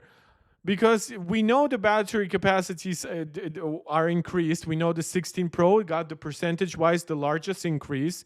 We know that the regular 16 still got a nice uplift, and then the Pro Max got the smallest uplift. But this should be technically minus 8.6%, right? iPhone 16 Plus battery capacity. 4,000 milliampere hours battery. Yeah, so that's minus 8.6%. So again, Rila, yeah, you're saying rumors were about it, but it does seem like definitely like on one thing it's no little improvements add up, all caught up. There's an easy way to make your iPhone 16 Pro battery life so much shorter. Okay, whatever. Yeah, let's see. A lot of it is still based on the rumors, so let's see if that is actually correct. But yes, technically this should have been a minus 8.6%. You see, guys, Dave does get a lot of this stuff wrong in his day one reviews, because he clearly has to rush them out, which I can feel for him.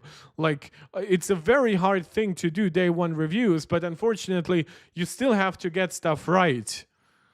They're using larger batteries this time. And from my light testing, like light load testing, it is crazy how long the iPhone 16 Pro Max lasts. It's kind of strange. I really think it's just to be able to support the energy use of Apple Intelligence. Again, this is one thing that I should also show you. Tom's guide. Where do we have it? iPhone 16 Pro Max. Review, huge display, insane battery life. Do they have like a chart of battery here? Oh, they have it all separately. Display. So they even have some brightness tests here, which is interesting because the Pixel does here get like the highest brightness level, but this is way below the brightness level that we have seen tested by the likes of GSM Arena. Cameras. Wait, did they already? Where's battery life and charging.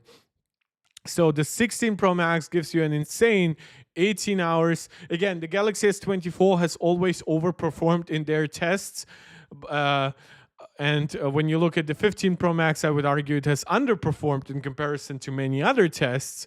But it seems like however they make their tests here, they definitely are like the test with the more efficient screen, processor, etc., the slightly larger battery, it seems to really flow well into however they conduct their tests. So this is why I'm also trying to say tests like these are very, very subjective.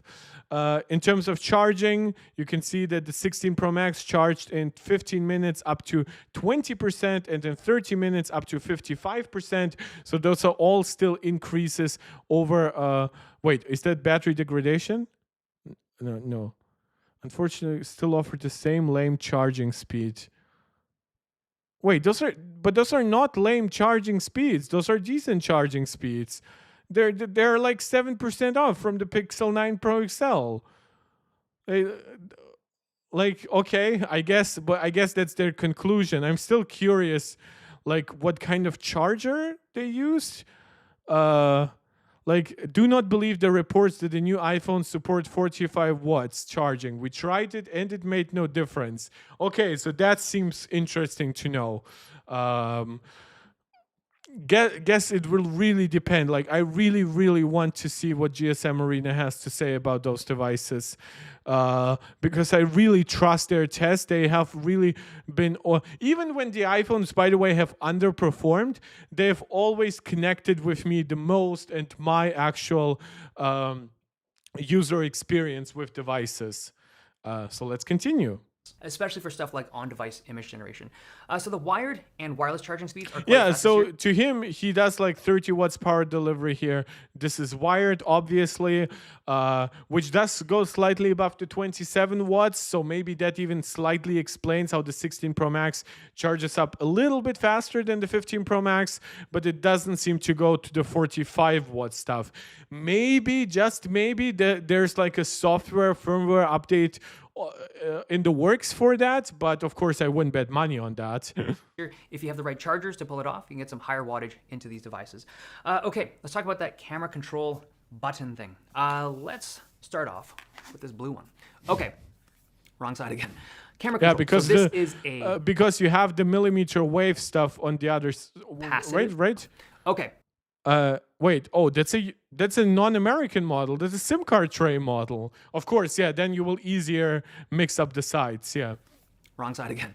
Camera control. So this is a capacitive. By the way, guys, we've been streaming for over 2.5 hours now. If you're watching this and actually enjoying the content, please consider subscribing to the channel. Consider liking the video, sharing it out to anybody who you think might enjoy it.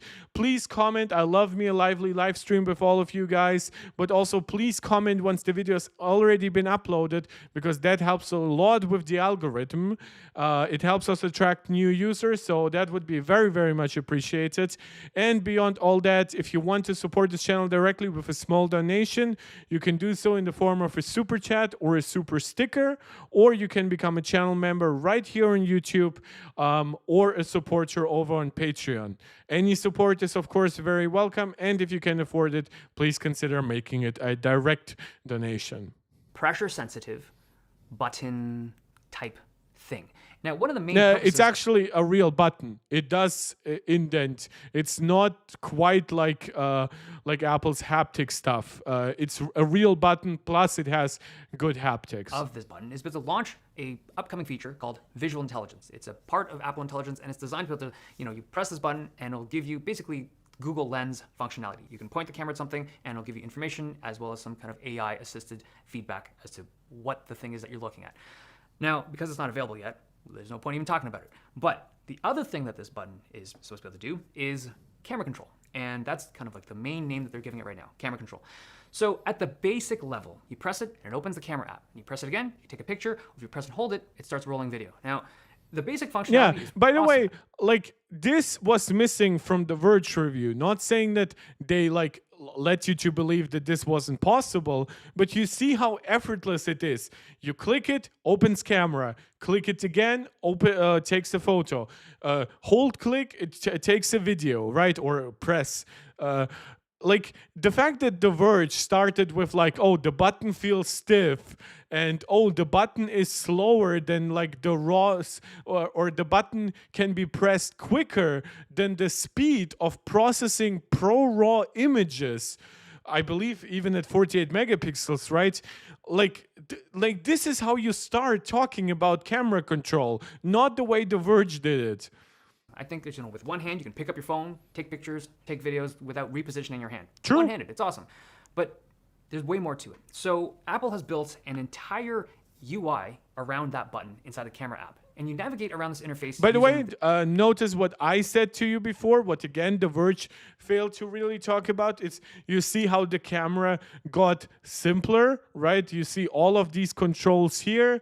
The second he clicks on that button, UI around that button inside the camera. Boom. App. The rest just makes it so that you can more naturally focus on the image. Your fingers aren't drawn to the controls anymore. Awesome. Really great, insightful design, which The Verge just like said, oh, it was finicky to scroll on it. Again, you don't really have to. Like, if you're fine with the image that you can see in the viewfinder, that's good.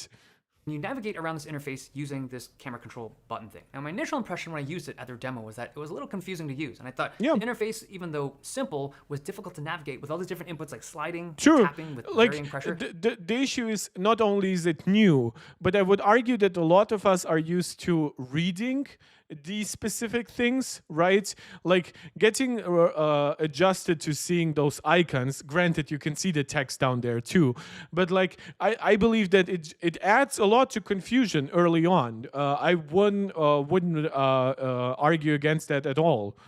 But after using it for a week, I would say that the interaction itself is very intuitive. It's just that the interface and the idea of controlling your camera like this, I'm not sure if it's something most people would actually want to use. Like when you navigate around. The reason why I think it doesn't hurt anybody, right? Like I guess Apple could have saved some money and not add the capacitive like touch sensor there. But fundamentally, it's still, if you actually have it in that claw grip, right?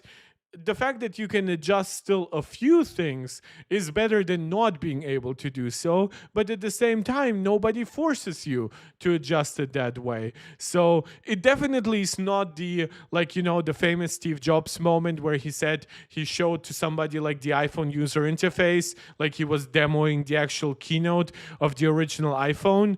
And he asked the person, like, how was it afterwards? And the person said, oh, you had me at scrolling, right?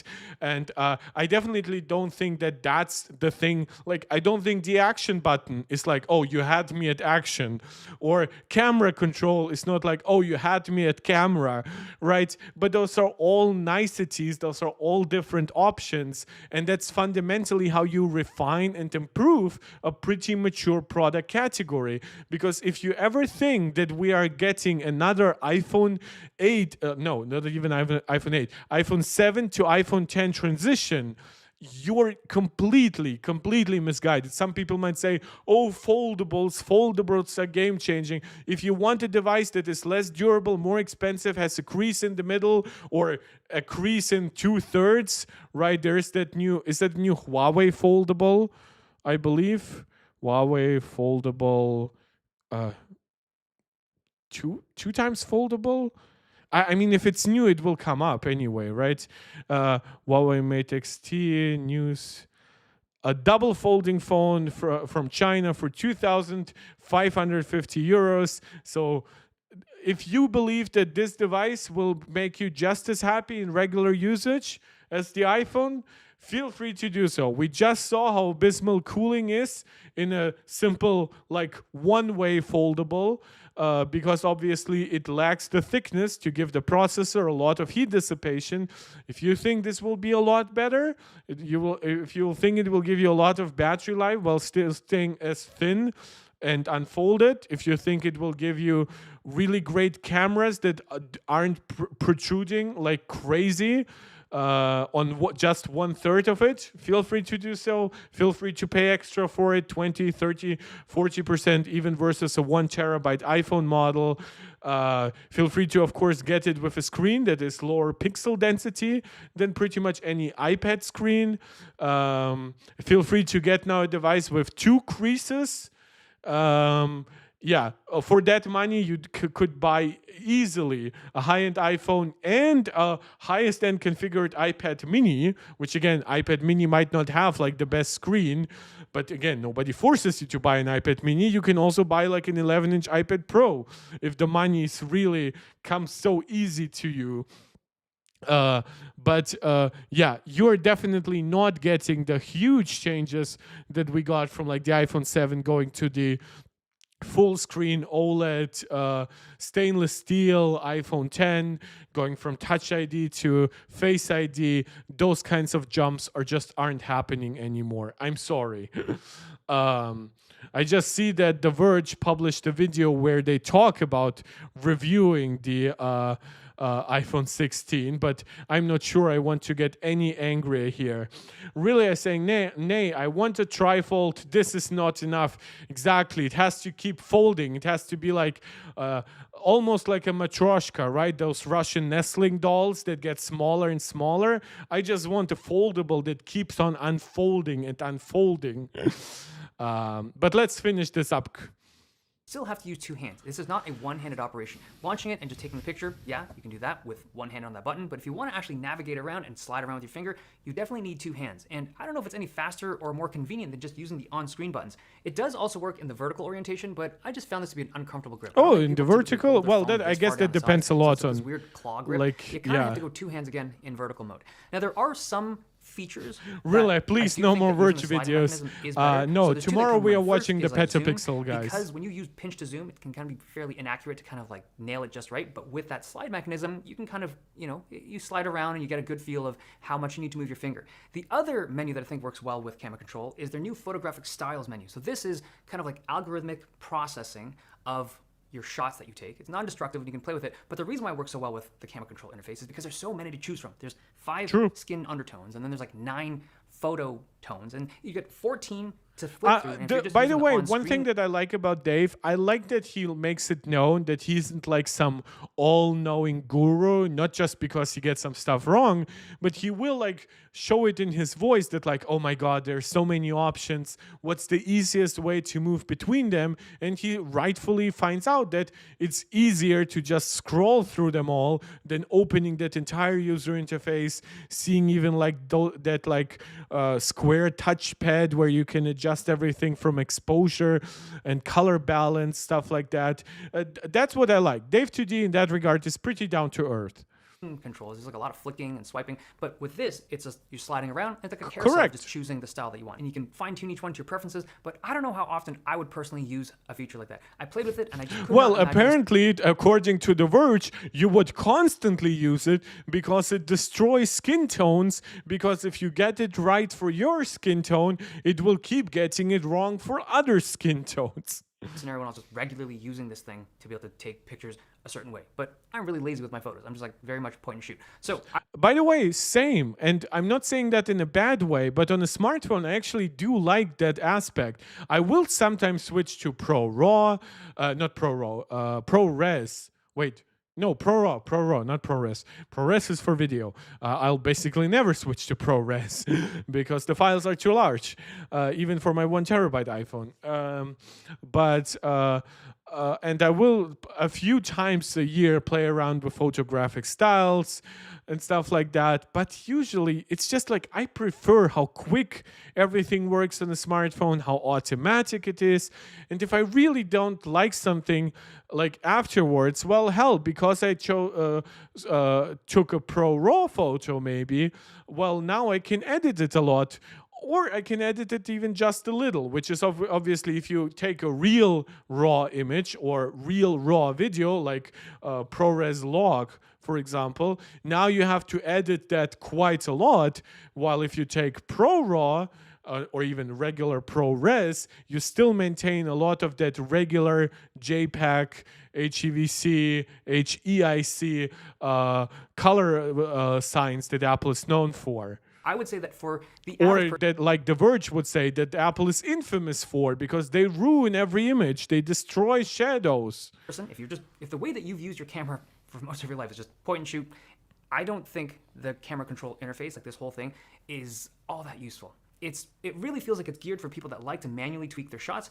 I actually feel like it's not. I almost feel like that its main function is actually open camera, click, press for video or for photo. And then for everyone, for like the pros, Apple designed those additional features. But I wouldn't be surprised if the main idea of this feature actually comes more down to, yeah, we just wanted the easiest way to access the camera, and we know that a lot of people prefer to have the action button free for maybe something else at that point, so that's how we decided to handle it. It makes you think, how many people really do that? And then if it's not a lot of people, why is it on all of the devices? Like even the non-pro versions of these phones, like the regular iPhone 16s, they have this camera control as well. My gut feeling is that this button thing will be used mostly for just launching the camera app, taking photos and videos, and Apple's visual intelligence when it comes around. Okay, the camera system. So the iPhone 16s have what they're now calling a 48 megapixel fusion camera. Now it seems to be the same hardware as the iPhone 15. The images do look faster sensor. Better on the 16 if you look closely, especially when you use that 2x telephoto, but it's subtle differences. You really need to look for them. The ultra-wide cameras have also been updated on the 16 that's the as well. regular sensor. I apologize. Wait, what? Just do look better on the 16 if you look closely, especially when it seems camera system. So the iPhone 16s have what they're now calling a 48 megapixel fusion camera. Now it seems to be the same hardware as the iPhone 15. The images do look better. No, like yes. He's right. The main 48 megapixel camera on the pros, on the non-pros, is the same as it was on the regular 15s. But then he chose to like a 16 Pro and a 15 Pro image. Yeah, okay. So that's, I guess, just a logistical mistake. Again, the burdens of making day one reviews. And by the way, The Verge would say the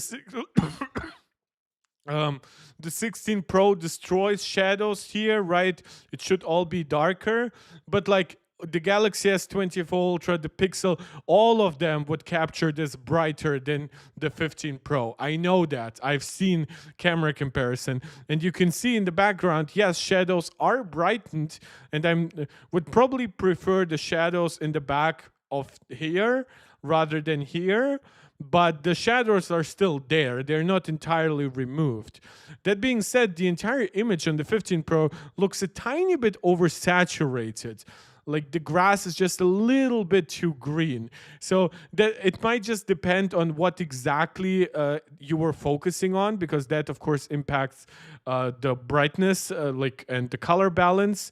But those are both good images. They're slightly different in opinion, I would say. And of course, if you take Pro RAW here, you'll be able to just hone it, to tone it to however you actually want it to look. On the 16 if you look closely, especially when you use that 2x telephoto, but it's subtle differences. You really need to look for them. The ultra-wide cameras have also been updated on the 16s as well. These now have a new 12 megapixel sensor. Technically the same sensor size actually as the ultra-wide on the Pro models now, but just an older sensor and a sensor that is like low resolution. That can shoot macro photos as well. It is noticeably better in low light photos compared to the 15 from last year, but it's still not as good as the competition. I think like Samsung and Google have really good low light ultra-wide cameras in their normal tier phones. The Pro phones also have an updated 48 megapixel. That one really surprised me because, as I said now time and time again, the ultra-wide is the same size as before, but it seems like Apple is really, really good now at leveraging their pixel binning technology. I wouldn't have expected this kind of like increase in brightness and detail, especially in low light. So I'm definitely eating my words here a little bit. When I complained about the non-larger sensor on the main sensor, I still would like it to be larger, but again, Apple still managed to leverage its speed increase in very good ways. And it seems like whatever they're doing with the ultra-wide, it's also working. Again, I still would have liked it to be larger or the aperture to be wider, but I definitely cannot complain about the real world change here. But this is a noticeable step up from the previous generation. Like the low light in particular looks quite a bit cleaner. The main shooter has also been labeled as a new 48 megapixel fusion camera. It's supposed to be a faster sensor, but from the shots I was taking, I couldn't really tell much about it. Again, I can actually see the difference here. I mean, you can argue, the Verge would argue that they are killing shadows here, though you can still see the exact same shadows. But yeah, it's definitely brighter a little bit. Between the new 16 Pro Max and the 15 Pro Max from previous generation. That new sensor, though, does allow for 4K 120 shot from that sensor. The mics on all the new iPhone 16s have a neat feature where when you use the phone for video recordings, you can then go into the camera app in post and you can adjust and clean up the audio from the capture. Check this out. By the way, guys, as we're getting closer to wrapping this up, if you have any last questions, let me know. Otherwise, I will just wrap it up quickly once the video ends. If you have any interesting questions still, now that we are basically 3 hours into the stream, if you want to leave small donation, small super chat, small super sticker, whatever, I'll acknowledge that. Whatever you want to do last minute. But otherwise, I'll just quickly wrap it up once this video is actually over. Some pretty loud environmental noise going on. It's coming from a YouTube video. That's off. That's on. But I'm talking at a pretty normal talking volume. I'm not talking super loud or anything, but you'll see how good this app is at removing that sound.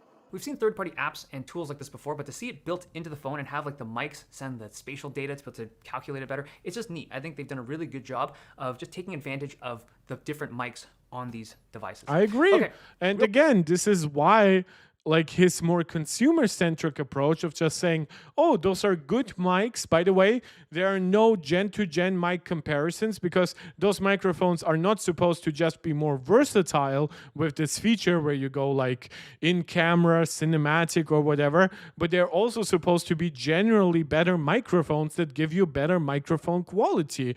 So the fact that The Verge just focused on like this specific changes in like cinematic mode or whatever, like no, that's how you do it. That's I absolutely believe that Dave has done it way better. Real quickly, let's talk about AI.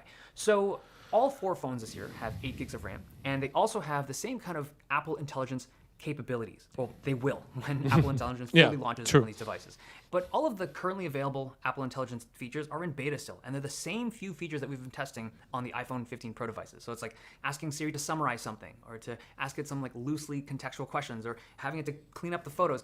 They're neat, but the more interesting and arguably more useful features, like having some kind of context-aware Siri, or like the ChatGPT integration, or having the image generation. I have to say, ChatGPT integration is like the thing I'm least interested in. At that point, I can just configure ChatGPT to a double tap on the back of the device. So I'm really not sure how I'm so much helped by it integrating with Siri. A more contextually aware Siri, which according to Mark Gurman is coming with like iOS 18.4. That is very interesting. I definitely would like Siri to know what I'm looking at on the screen and then react according to that. But yeah, for everything else, I'm kind of content with Apple Intelligence as it will be coming out, because I'm not a huge AI guy anyway. So, but to me, for example, the fact that Apple promises to actually bring Apple Intelligence to like my language, German, I guess, though English does become me better than German in many ways. Like the fact that I can use it now for like proofreading, for example, my German messages and things like that, that's definitely exciting. And by the time, honestly, it comes out here in Germany, I will probably just want to get it on the 17 Pro Max with a vapor chamber heatsink, probably larger camera sensors almost across the board, if the rumors are actually correct at this point. 12 gigs of RAM, maybe a 2nm chip, as if you remember the recent rumors that we've covered on this channel. But that's neither here nor there. Again, like for everyone else, you like it's not like the 16 Pro will be super bad at AI at some point because it has 8 gigs of RAM. I fully trust Apple to still fit AI into small enough LLMs to make it all still work well. It just might have to come to the point that the 16 Pro and 16 Pro Max, and of course the 16 Plus, just have to throw out more background apps whenever you activate an AI task. Are months away, some of them coming out next year. And it's weird to me how so many Apple Intelligence features are really far away in terms of a timeline. And it's also really weird Well, to me how Apple 18.2 is coming in December, I believe. marketed this whole thing. Like, this is a phone that's available today, available to be purchased 2 days from now, and it was supposed to be designed and built from the ground up for Apple Intelligence. Yet, I mean, it has a faster AI engine. Again, what do you guys want to say? Like, iPhone 15 Pro gets Apple Intelligence. Every M1 and up iPad gets Apple Intelligence. Every Apple Silicon Mac gets Apple Intelligence. Like, I'm just a little confused just because Apple has this one metric, like one marketing thing where they said like, oh, it's built for Apple Intelligence. And guess what? Apple Intelligence is delayed by only a month. Then you get more features in another 2 months. And then throughout half a year, you get like a ton more features, more regions, more languages, which if you, for example, follow like the launch of a console, like technically like a console release, like an early launch game can come as like in the first 9 or even 12 months. Definitely everything that comes in the first 6 months. So this idea that because it doesn't have Apple Intelligence literally day one, even though it literally has it in month 2, is just a little weird to me.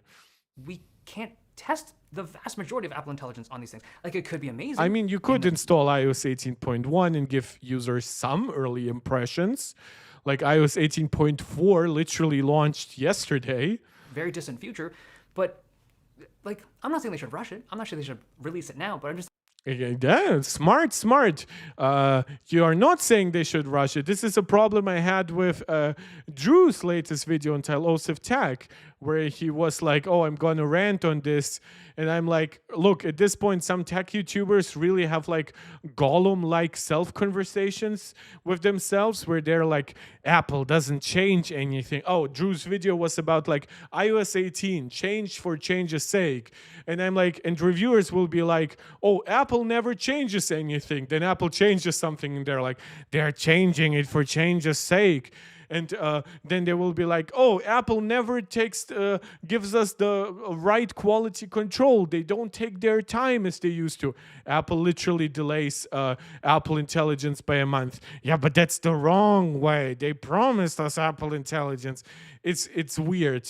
It's weird in my opinion. saying they shouldn't have marketed these phones as these AI or Apple Intelligence phones when it's missing so much of the equation right now. If I'm being honest, I think the Pro phones will have a tough time selling this year. There just isn't enough of a kind of feature differentiator. I think with these kinds of reviews might actually be true. If we don't focus too much on battery life, real world performance, quality of life improvements to having extra buttons, having faster wireless charging, yeah, I'm very much inclined to believe that the Pros will not sell too well. Well, they will still sell incredibly well by other premium smartphone standards, but maybe not as much as Apple wants them to. But let's see. People to it, I don't think. The regular 16s, they seem pretty good. But yeah, that's my take on the new iPhone 16s. Okay. Let's just start with the camera. There isn't really No, let's not start with the camera. We've already started with the camera. No. So this is what I have for you in store tomorrow. The iPhone 16 Pro review for photographers by Petapixel. You can, of course, let me know what other videos you would like to see me cover. Then MKBHD does have unboxing. That is not very interesting to us, but as soon as he does give us a review, we'll react to that, of course.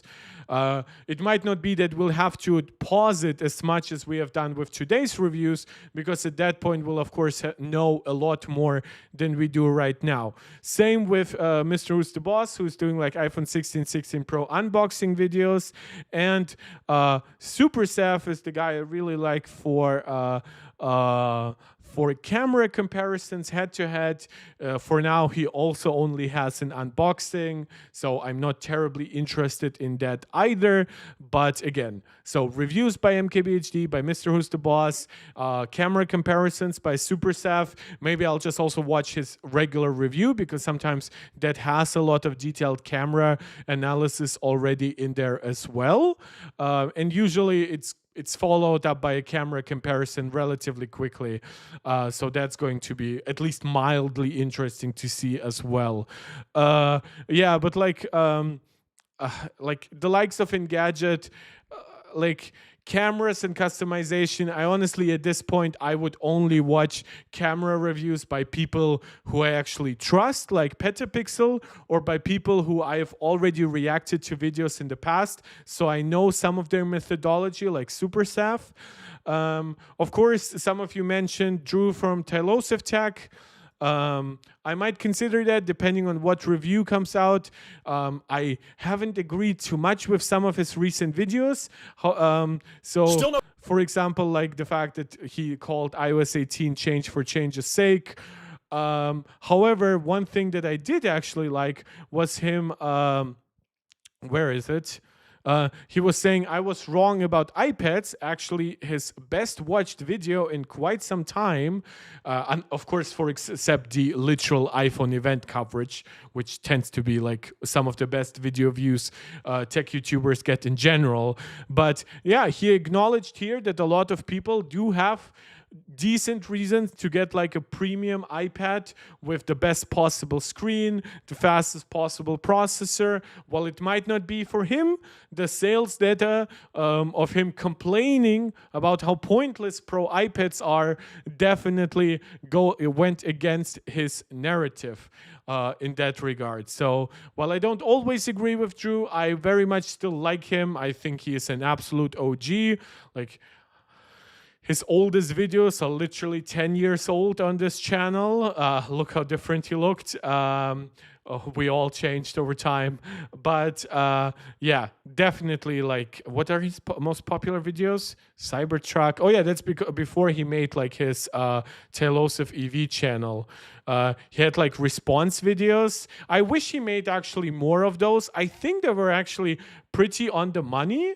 Where he showed like some Apple sheep like sites, but you could feel that he had like a genuine understanding of what he was really talking about. Like, for example, him complaining about the stupid takes by Unboxed Therapy, which, by the way, is Unboxed Therapy even popular these days? I never liked his videos.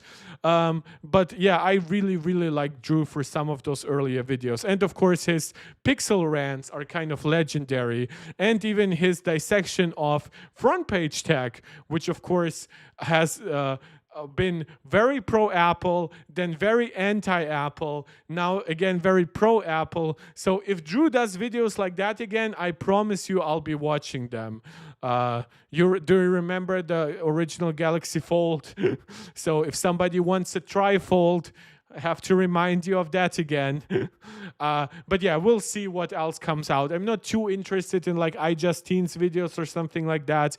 But for example, one thing that we'll definitely be watching, something I didn't really want to watch recently, was Geekervan.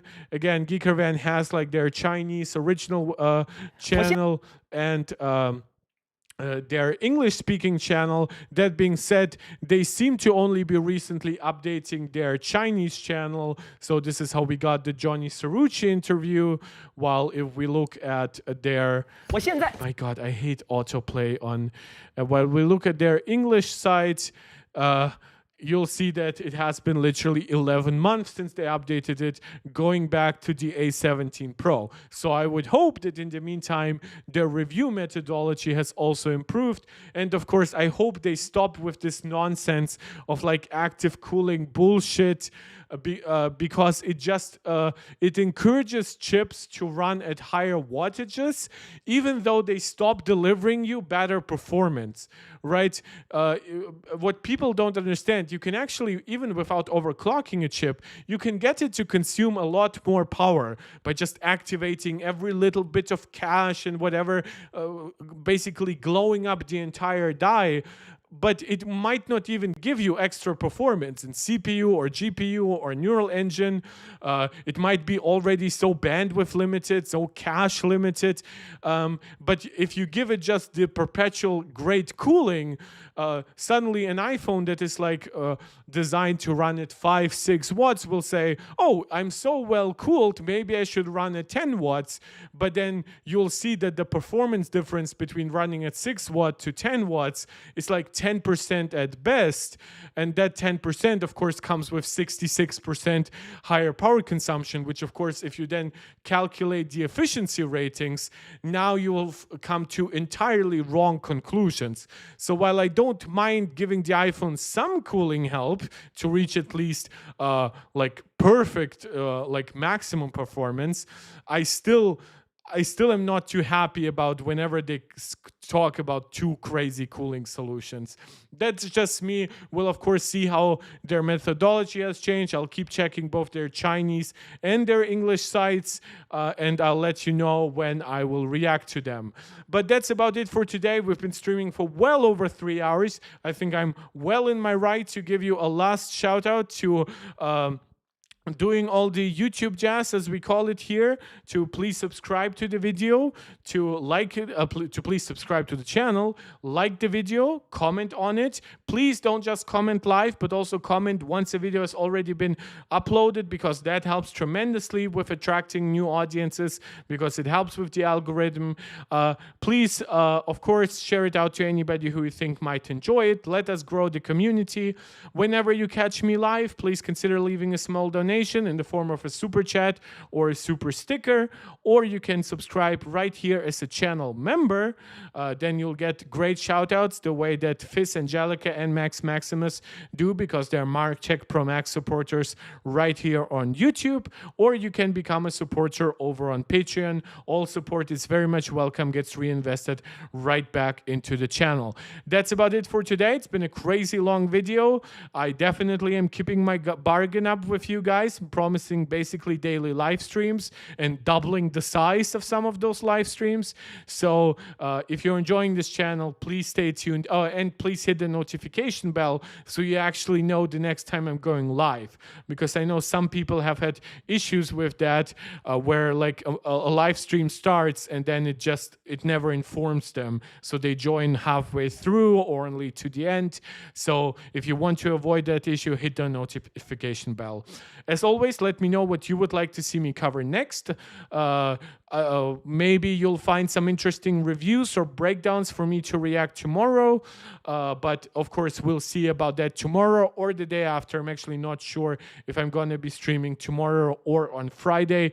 But of course, I'll let you know. Feel free to follow me on Twitter to also get info early there as well, and to interact with me. I talk a lot about stuff like chips, battery life, things like that.